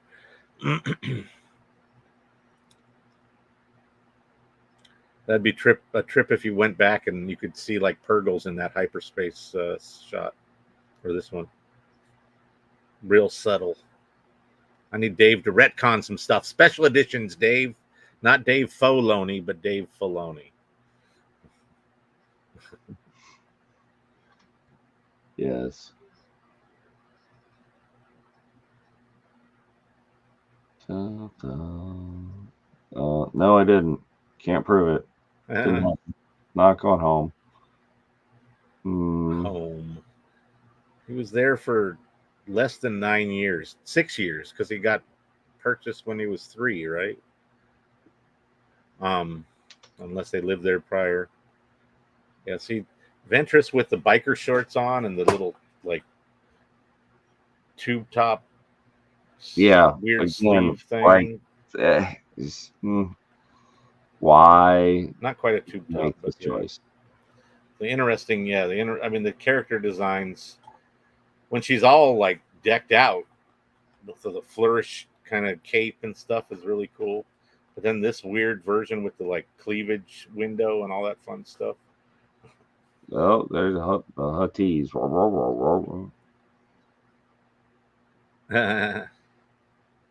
Oh no.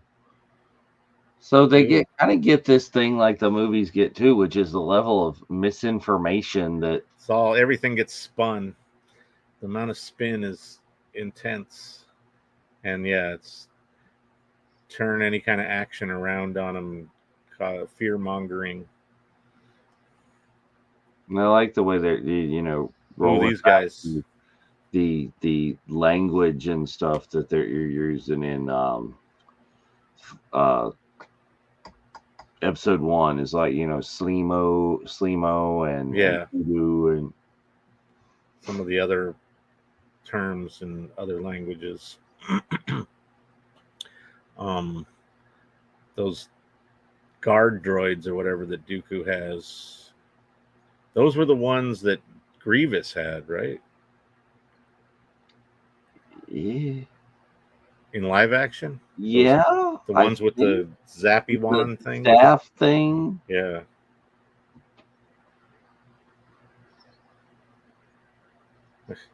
Love the technical tap. Mm-hmm.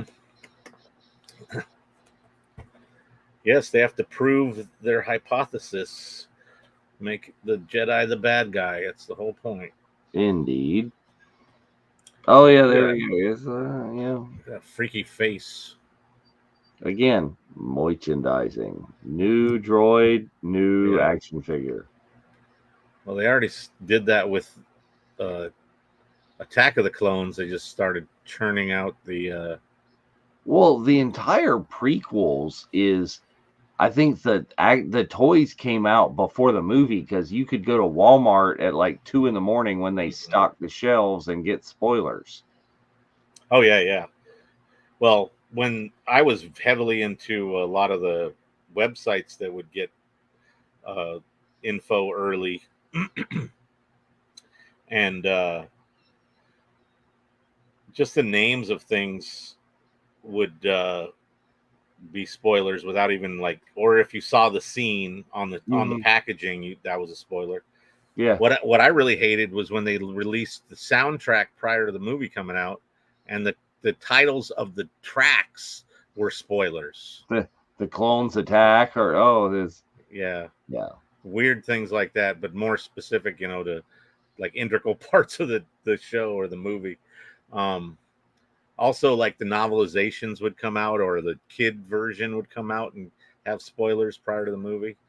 So I tried to stay away from things like that, especially after when episode 1 was about to come out. I found a 1-page synopsis of the entire movie, and my eyes dropped to where it says Qui-Gon dies. No. And I was like, no, I did not need to know that already before the movie came out. I was so mad.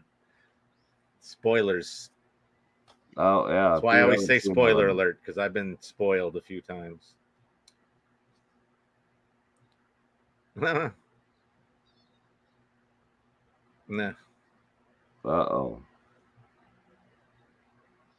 Kenobi here. He's very formal. Not like yes, Andy. Oh, and coming up, didn't we just hear that announced for New York Comic Con the Clone Wars, the Trinity right there is Matt, James, and Ashley. Oh right. They're going to be at New York Comic Con. We have a few combinations this weekend at LA Comic Con. They put out a whole bunch of photo op options. Oh yeah, a lot of them overlap. New York is Friday, October 18th. We've got the virtual Cantina meetup there. You guys can go and see all the fam that's going to be there.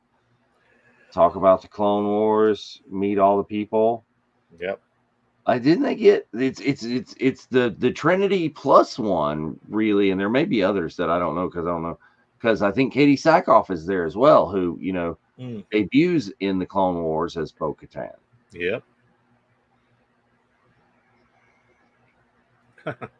Much more experience with Jedi are my speciality.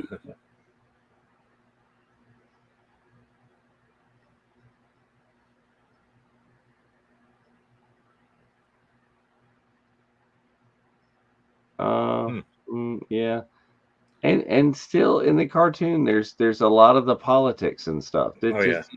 Tons of politics for a kid show. Tons of violence. Really not violence and death, but subtle, not bloody. Those teeth that Yoda has are wicked. I would not want him to bite me. Does Baby Yoda have little crazy teeth like that? I don't know. But Yoda is, of course, basically a Mogwai. Yeah. Gremlin. He's the gremlin part. Is Baby Yoda the Mogwai and he's the gremlin? Yeah, well, in terms of cuteness, for sure, Yoda resembles Stripe much more than Mogwai. Or Gizmo, I should say. Oh, and Padme crazy hair. The hair can get even crazier in the animation. I was going to say, they can have 87,000 more wardrobe changes and hairstyles. Jabba.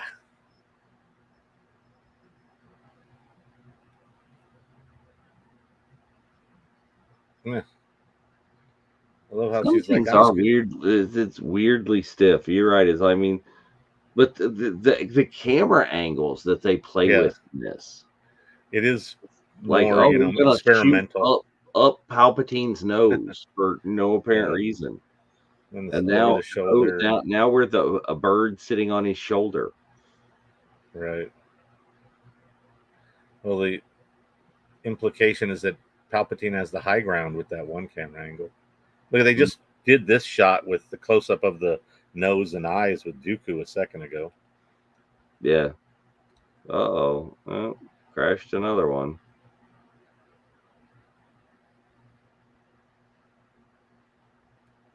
Too bad you couldn't crash over there. Mm. Stinky's been like 5 different colors this whole movie. Yeah, he kind of changes based on the lighting conditions. He's way more Yeah. green right now. Also, once he started getting, he went from a brownish to more of a green when he got sick. So, hey, there's R2 using his freaking jets. No, well, I mean, it's not like in the first movie where it's like, oh, why can he randomly walk in the Dune Sea? It's those roller suckers ain't gonna. I love the Jawas though. They're ready to strip that thing.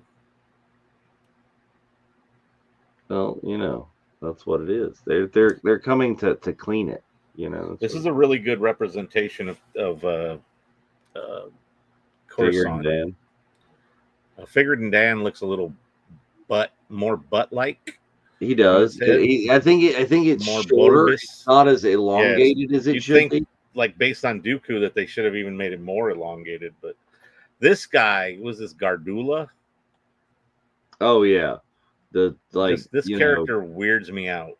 Like, okay, it's like you're a Hutt, but with the weird voice, glowing tattoos or whatever. I don't mind the look as much as the voice.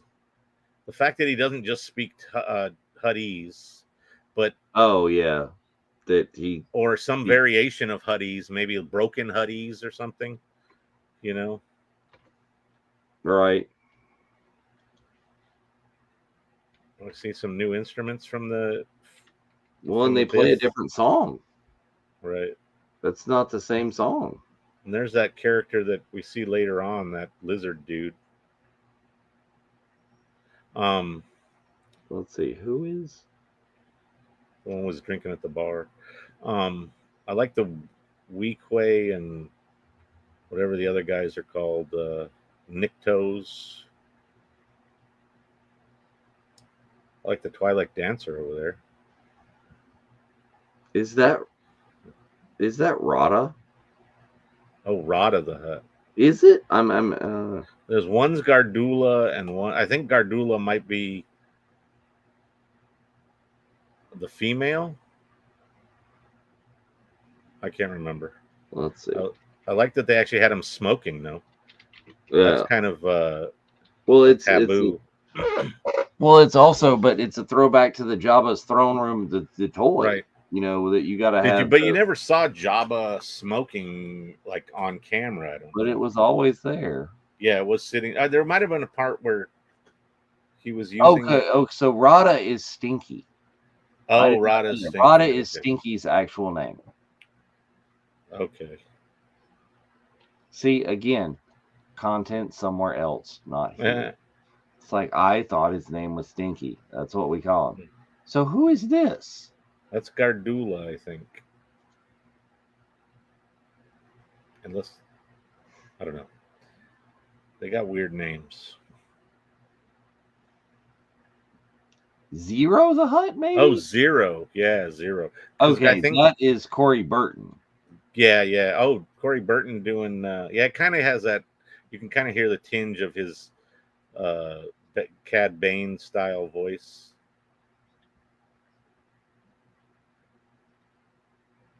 Yeah, you don't want to know what he did on Tatooine. That's like a giant bantha skeleton. Yeah, I think it's bantha skeleton. I think of course, the throwback to the Crate Dragon. Yeah, but it seemed massive, unless it was closer to them. Well, yeah, there's another more weird angles. Padme outfit. Yeah, outfit. Yep.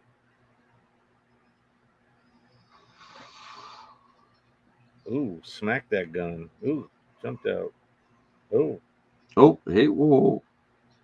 She gets her clothes torn a lot. Yes. So we had to expose her animated booty because it was covered up before. Again, choices made in the show, the children's show, or so Rod of the Hutt. So Stinky's voice. Stinky is David Accord. Well, he just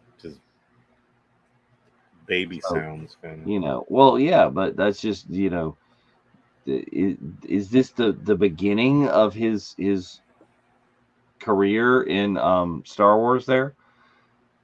Because we were just talking I know about sound elements or some sort of production with sound, but I don't know when he started. I thought he had done stuff like at least as far back as the special editions, but I'm not positive. Because he's of course been doing stuff here in Outlaws. He is.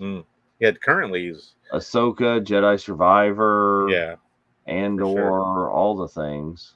I worked his autograph booth for like part of a day at probably Celebration Anaheim, maybe one of the Orlandos. I can't remember.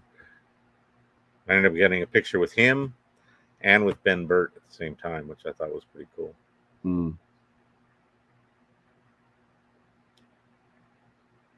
Let's see.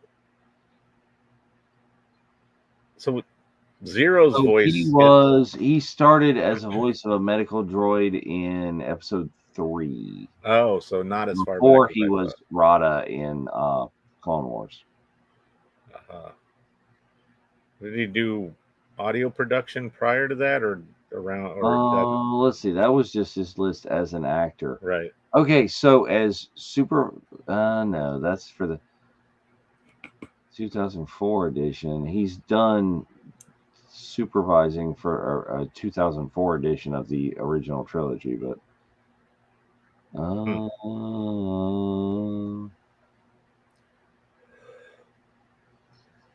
don't think so. It's not showing. Well, so his first Star Wars stuff appears to be apprentice sound editor for episode 2. Oh, okay. So still not as far back as I was thinking. At least 5 years after. That's a great shot. They did another version of that same shot though that they had done with Dooku and with Palpatine with the close-up of Anakin's eyes. And then look, there we go.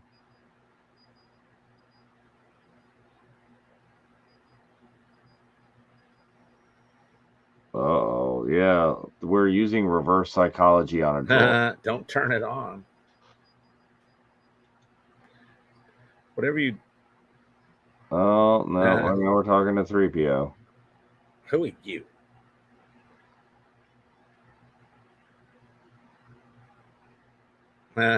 Oh no! Smashy. She should have said, "Whatever you do, don't give me that blaster pistol." There you go. Look at that. What is that? 3 moons? Or are those the planets? Uh-oh. Because they're on Tatooine, aren't they? They're on Tatooine. Yeah. Because they need to get from where the ship crashed to all the way to the hut. Force lightning. Whoa, that didn't work. Ooh, he sucked it up. And he was like, screw it. Saber time. Woohoo. Stop. Saber time. No. And that's a t-shirt. That's a t-shirt.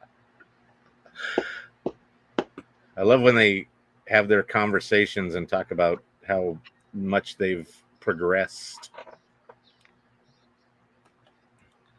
And he's fighting with little Stinky on his back. Yeah. Ooh. You'd think that would be not ideal, considering if he did a weird move. Human shield. Yeah, if he did a weird move, he could get a little Rada sliced up. Well, and I'm also thinking that, like, he's a Hutt. He's probably not a lightweight there. Don't. There's some good music right here. Ooh, very dramatic. Oh, see, look at that right there. He thinks he killed him. So. No. Misdirection. Rocks. He just Hey, why did you just tell him where, dude?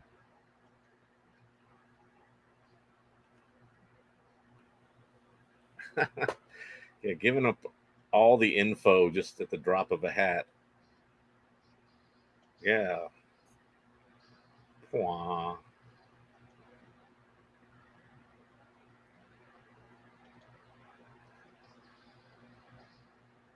Uh-oh, what are these guys doing like underground? I could see those other things. Oh, Well, I don't know. Saber. Oh, yeah. I think these guys are like, he's got kind of that Grievous cape deal going on. Yeah, definitely. I think they're Grievous's guards Mm-hmm. in Force Attack of the push. Clones. Yep. Ooh. Uh-oh. Nope. Oh, Ooh. kick in the Boot face. to the head. Yeah. Uh-oh. It is interesting how they Anakin's not modeled completely after Caden for sure.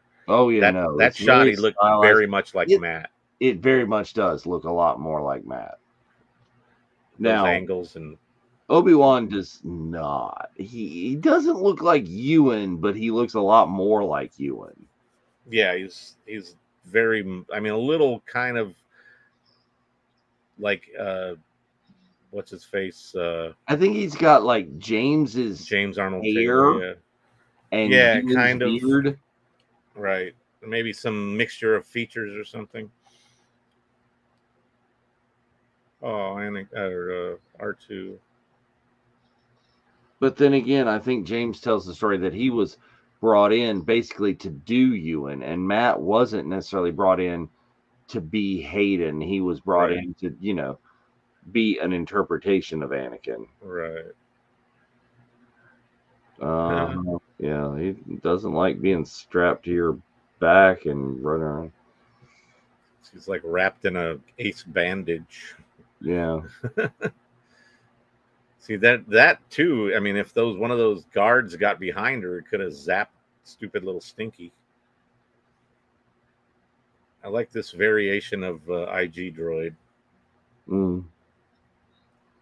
but I like the paint job the most, and especially when they show him close up and it looks like there's paint chunked on him, like Yeah. layers of paint. Oh, nope. Uh-oh. What were you saying? Big explosion. Big explosion.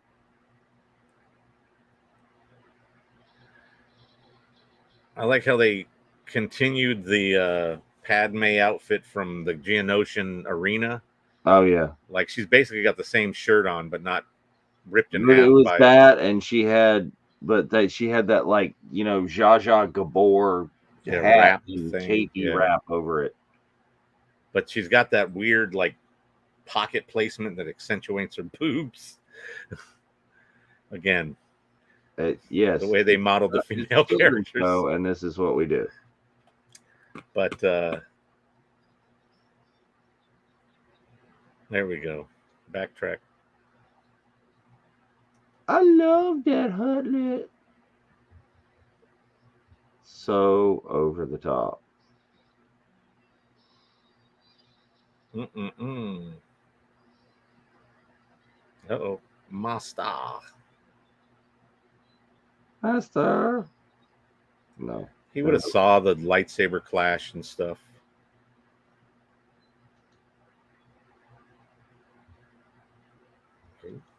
Oh yeah, just this way. Oh, let's walk into this. No. But yeah. Oh yeah, let's turn over the lightsaber. Shady. Good plan.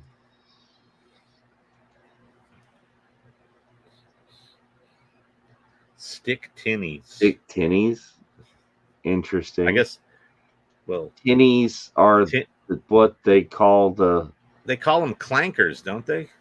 But they call them tinnies at other places. I don't know if they have yet or if they will later in the Clone War. You know what I'm saying? Right.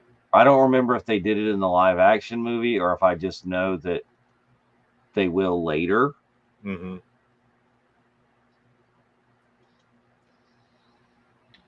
Ooh. Uh-oh. Uh-oh, where's he standing?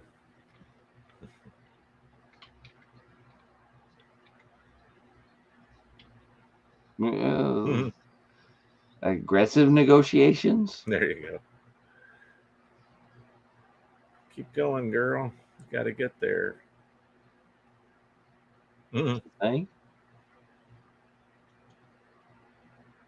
How long has she been a Padawan if she's just getting that realization?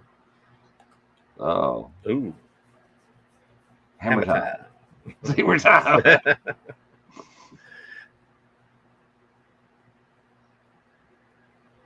Pit donkey. Oh, me boogie. Yeah. Yay. Yay. I'm surprised those little keynotes don't get us shut down and kicked off Facebook. I think it's a certain amount of seconds. Yeah. Like if it was 10 seconds or 30 seconds or something, that would give us an issue. But if it's because it's only like 6 or 7, I think. Dude, so apparently people are having a good deal. I'm looking over here on the ICCC page, and it's like at least one person is like, dude, day one was a success. I got all of my planned autographs, so I can just like hang out and explore the rest of the con the rest of the time. I think they did like VIP panels and stuff today, Warwick Davis panels. Oh, nice. He's pissed at 0.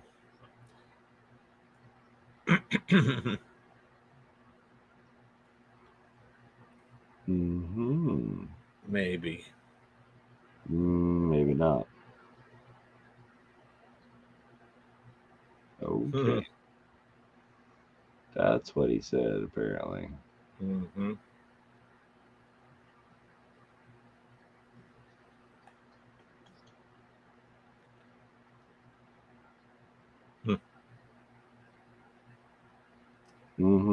Oh, yeah. Oh. There's no tension there. No feelings. Not a master. It's like calling him Master Skywalker means I love you. Nah.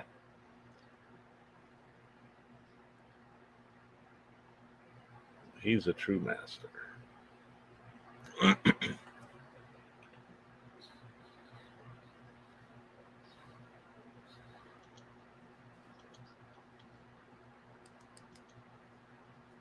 Yeah, it's like, oh, that's such a disguise. It's like, oh, let's put our hood up. Wait, no.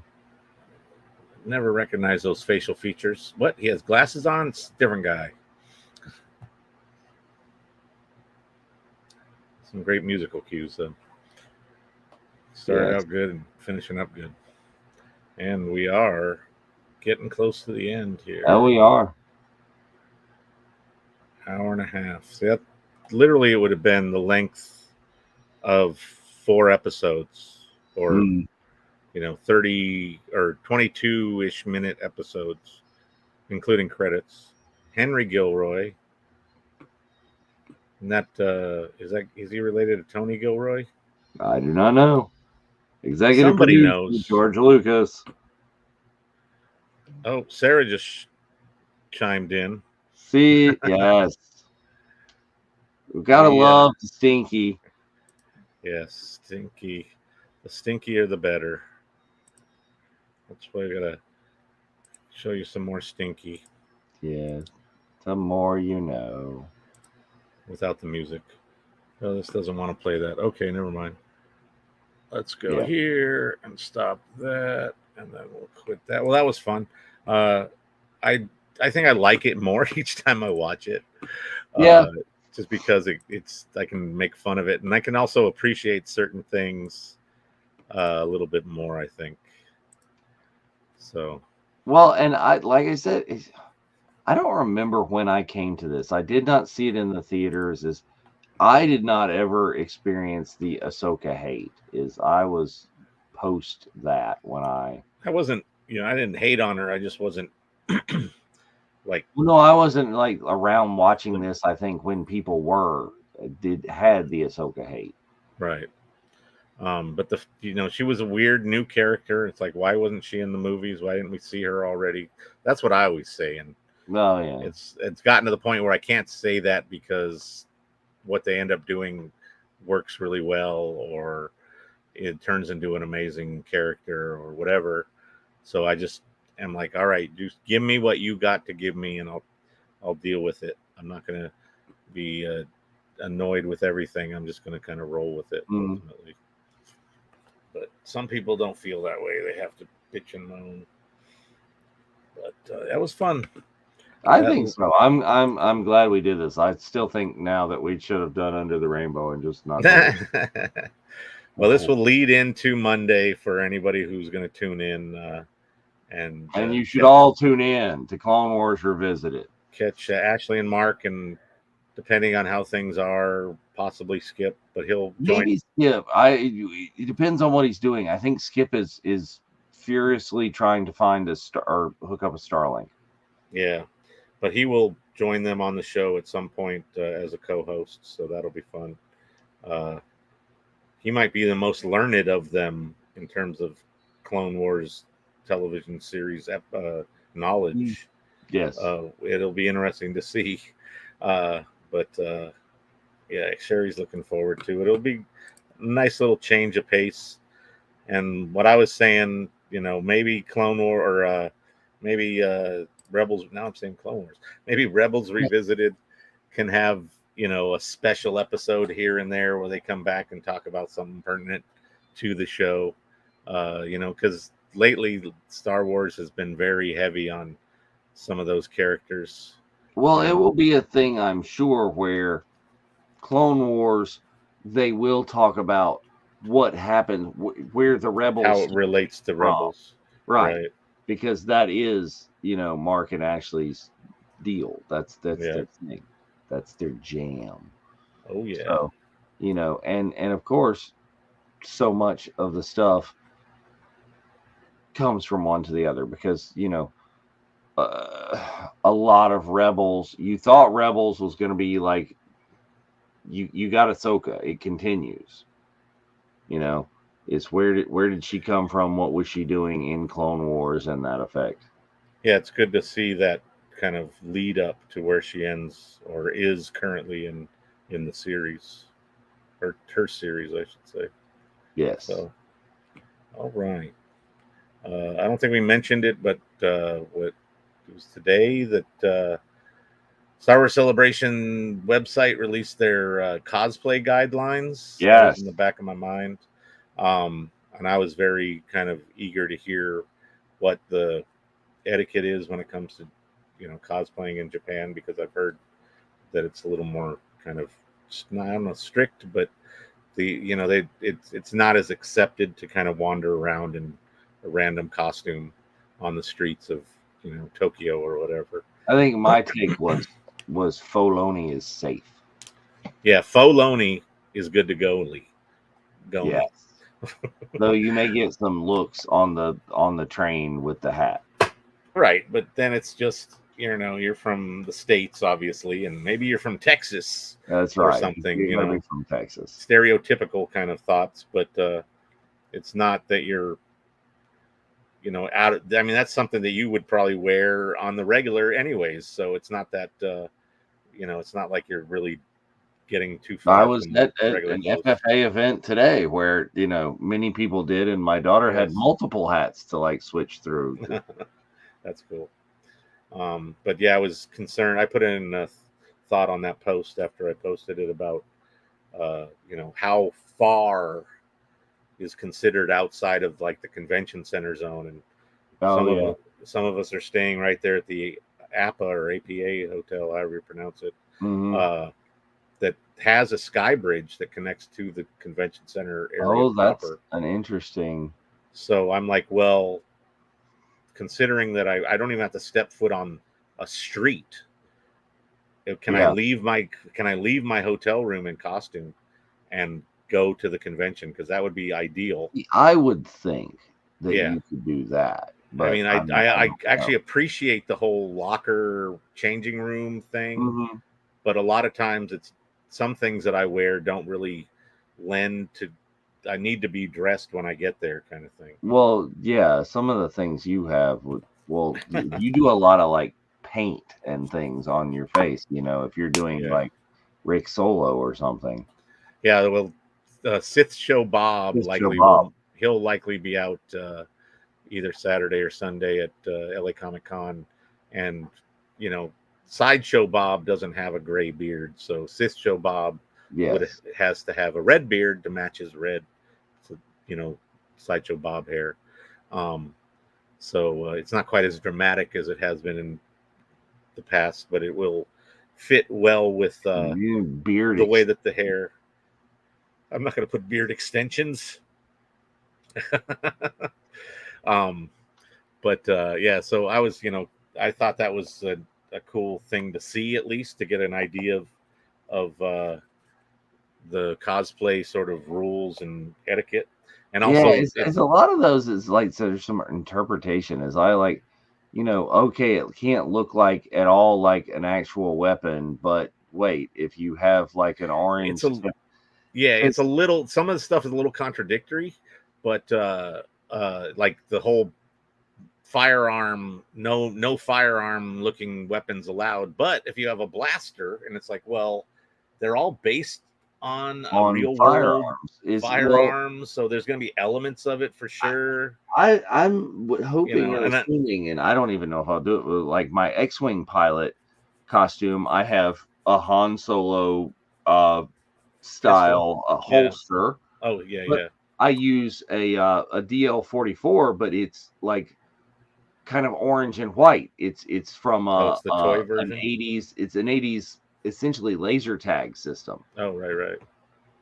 So I have both. I have the DL-44 that I made from a broomstick handled Mauser airsoft gun, which I'm sure is a big no. Yeah, but because it's aren't those fairly like heavy and kind of made with metal parts? The one that I have is mostly plastic. Some of them are. Okay. This one but I guess because it would be a replica firearm, it might fall into the no category. It probably would. Well, that and it, I do not have an orange tip on it. I have like a metal nozzle that I found that makes it look like that tip. I'm gonna have to. Indeed. None of my weapons have orange tips. Yeah. So I'm gonna have to create something that I can put in that I'll later be able to remove fairly easily, or maybe just a paint job or a sticker or something. Right. Sticker actually might work really well. I could get some vinyl. But the sticker, I don't know if it applies because I think it said something specifically about permanently affixed or I don't know. Well, so I'm not gonna mess my weapons up if I can help it. Right. And this that's why again I have the multiple versions of the DL-44 because I've cons that I know are going to be a pain about it as I take the one. And right, exactly. This the only time I really had any issue, well, a couple times at a couple different cons. LA Comic Con got super paranoid after that incident at the Phoenix Comic Con where the some fan was said to be stalking one of the Power Ranger guys. I think the guy that passed away. I can't remember for sure, but so that happened like within a month or two of LA Comic Con. So all the cons were on like heightened alert, and every weapon needed to be checked at the entry if you were trying to bring it in. Nobody got to walk through with a weapon. I, however, knew that was sort of coming enough that I didn't bring a real weapon. Instead, I brought my banana pew pew. So it's got a banana stem and a piece of the peel as a trigger, and then it's just sort of vaguely a gun, right? And I was even told I needed to get it checked when I went through, like by the security girl. And then when I went to the table, they were like looking at me funny, like, "What the hell are you doing over here?" But what was funny about it after that was that anybody I walked up to and offered them to hold it so I could take a picture of them were ecstatic. Yeah. None of them had weapons, and they were like, anything in. I got something that looks vaguely like a gun, and I could get a photo with it, whatever. So that was kind of fun, but a little bit, disappointing. At which is another con that's coming up in actually a couple weeks, Comic-Con Revolution in Ontario and the Inland Empire here in Southern California. They did a whole thing where nothing that looked at all like a firearm was allowed, even if it was obviously foam, obviously a prop weapon. I tried to bring in one of my Boba Fett blasters, and they were like, nope. And I had to take it back to the car and be all butthurt about it for the rest of the con. Yeah. And tried to warn a heavy gunner as he walked in, and then saw him inside after we came back, and he was waiting for his girlfriend to return from the car because she had to take it back. Yeah. Part of the, I mean, not that he couldn't walk back to the car, but he was in full gear, and a lot of that stuff's hard to move around in. Yeah, so he went inside and waited for her to come back after she dropped it off, and couldn't walk around with like a integral part of the heavy gunner, the Paz Vizsla character's, get up is that big chain, big ammo thing with a gun.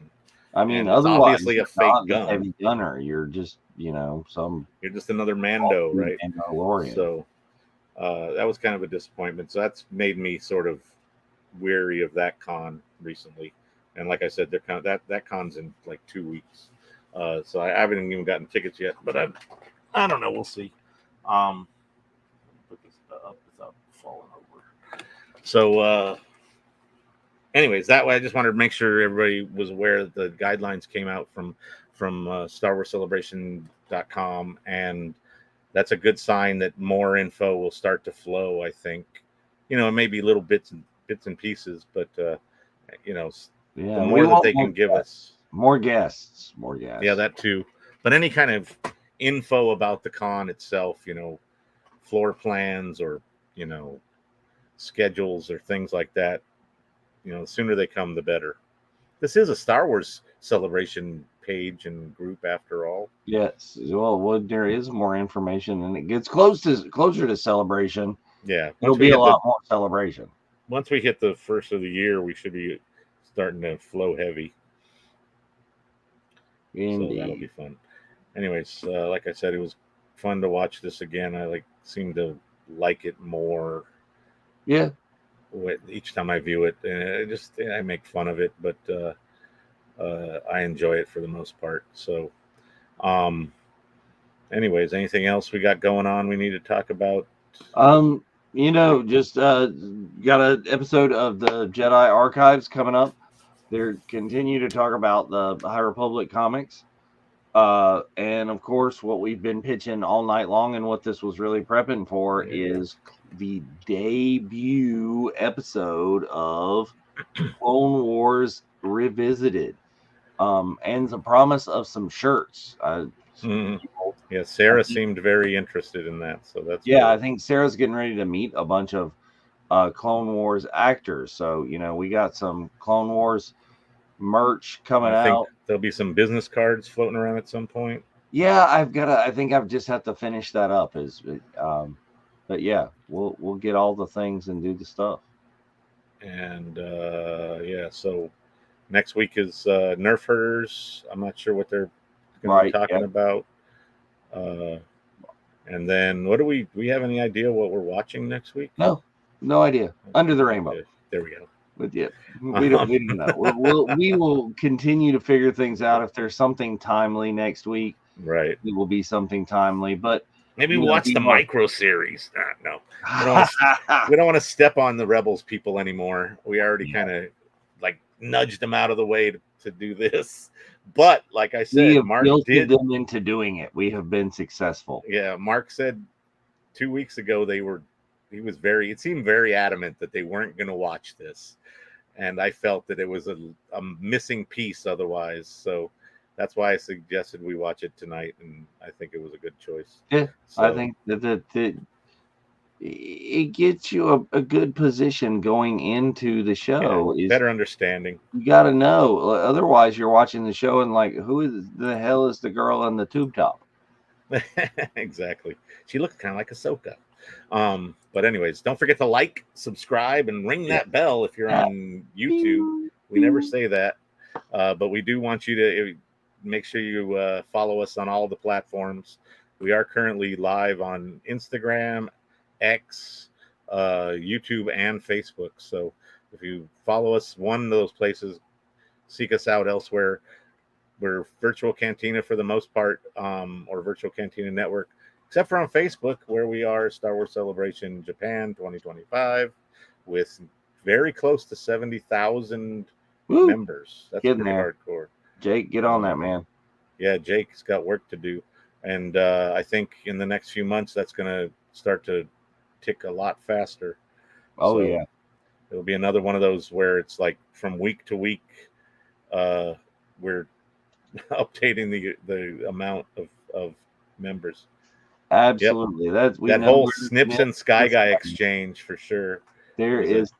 Well, and I think it is just hilarious and cute and funny is if you get the pleasure of seeing Ashley and Matt in person meeting them at a con, they actually call each other Snips and Sky Guy. Did they record together? I I don't wonder. know. That's an interesting question that Because that would create that dynamic, I think, a lot more yeah. naturally had they been actually faced or in the same room, basically saying those lines. It would But make it much more. so many of the times now is whether they did then or not is they're always at cons together now, Oh yeah. and they So they generally just become more familiar at this they're point. seated right next to each other, and Matt and Ashley are like a brother and sister that are just bickering back and forth while the fans sit there and watch. It's hilarious. And then going back behind the scenes and making wacky videos. Yes. Which is fun. If you don't follow them on the socials, look for them as well. So, all right. Well, I'm hungry, so I want to go get something to eat. So we can it's call about that time. It's getting it late here quits. on Yeah, the it's East pushing Coast. midnight over there. So uh, we look forward to whatever we watch next week, and tune in for Clone Wars Revisited on Monday with the usual suspects, Ashley and Mark. And we might be some other people behind the scenes for that show to help them kick it off. But, it's going to be their baby for the most part now at this point, sort of like, I was going to say Guardians, Daughters of the Galaxy. Guardians of the Galaxy. They have, been able to do their own thing and take that over. And, so anyways, thanks, Bryce. You have a good evening as well. And, we will see everybody next time. And don't forget, the more you know. All right.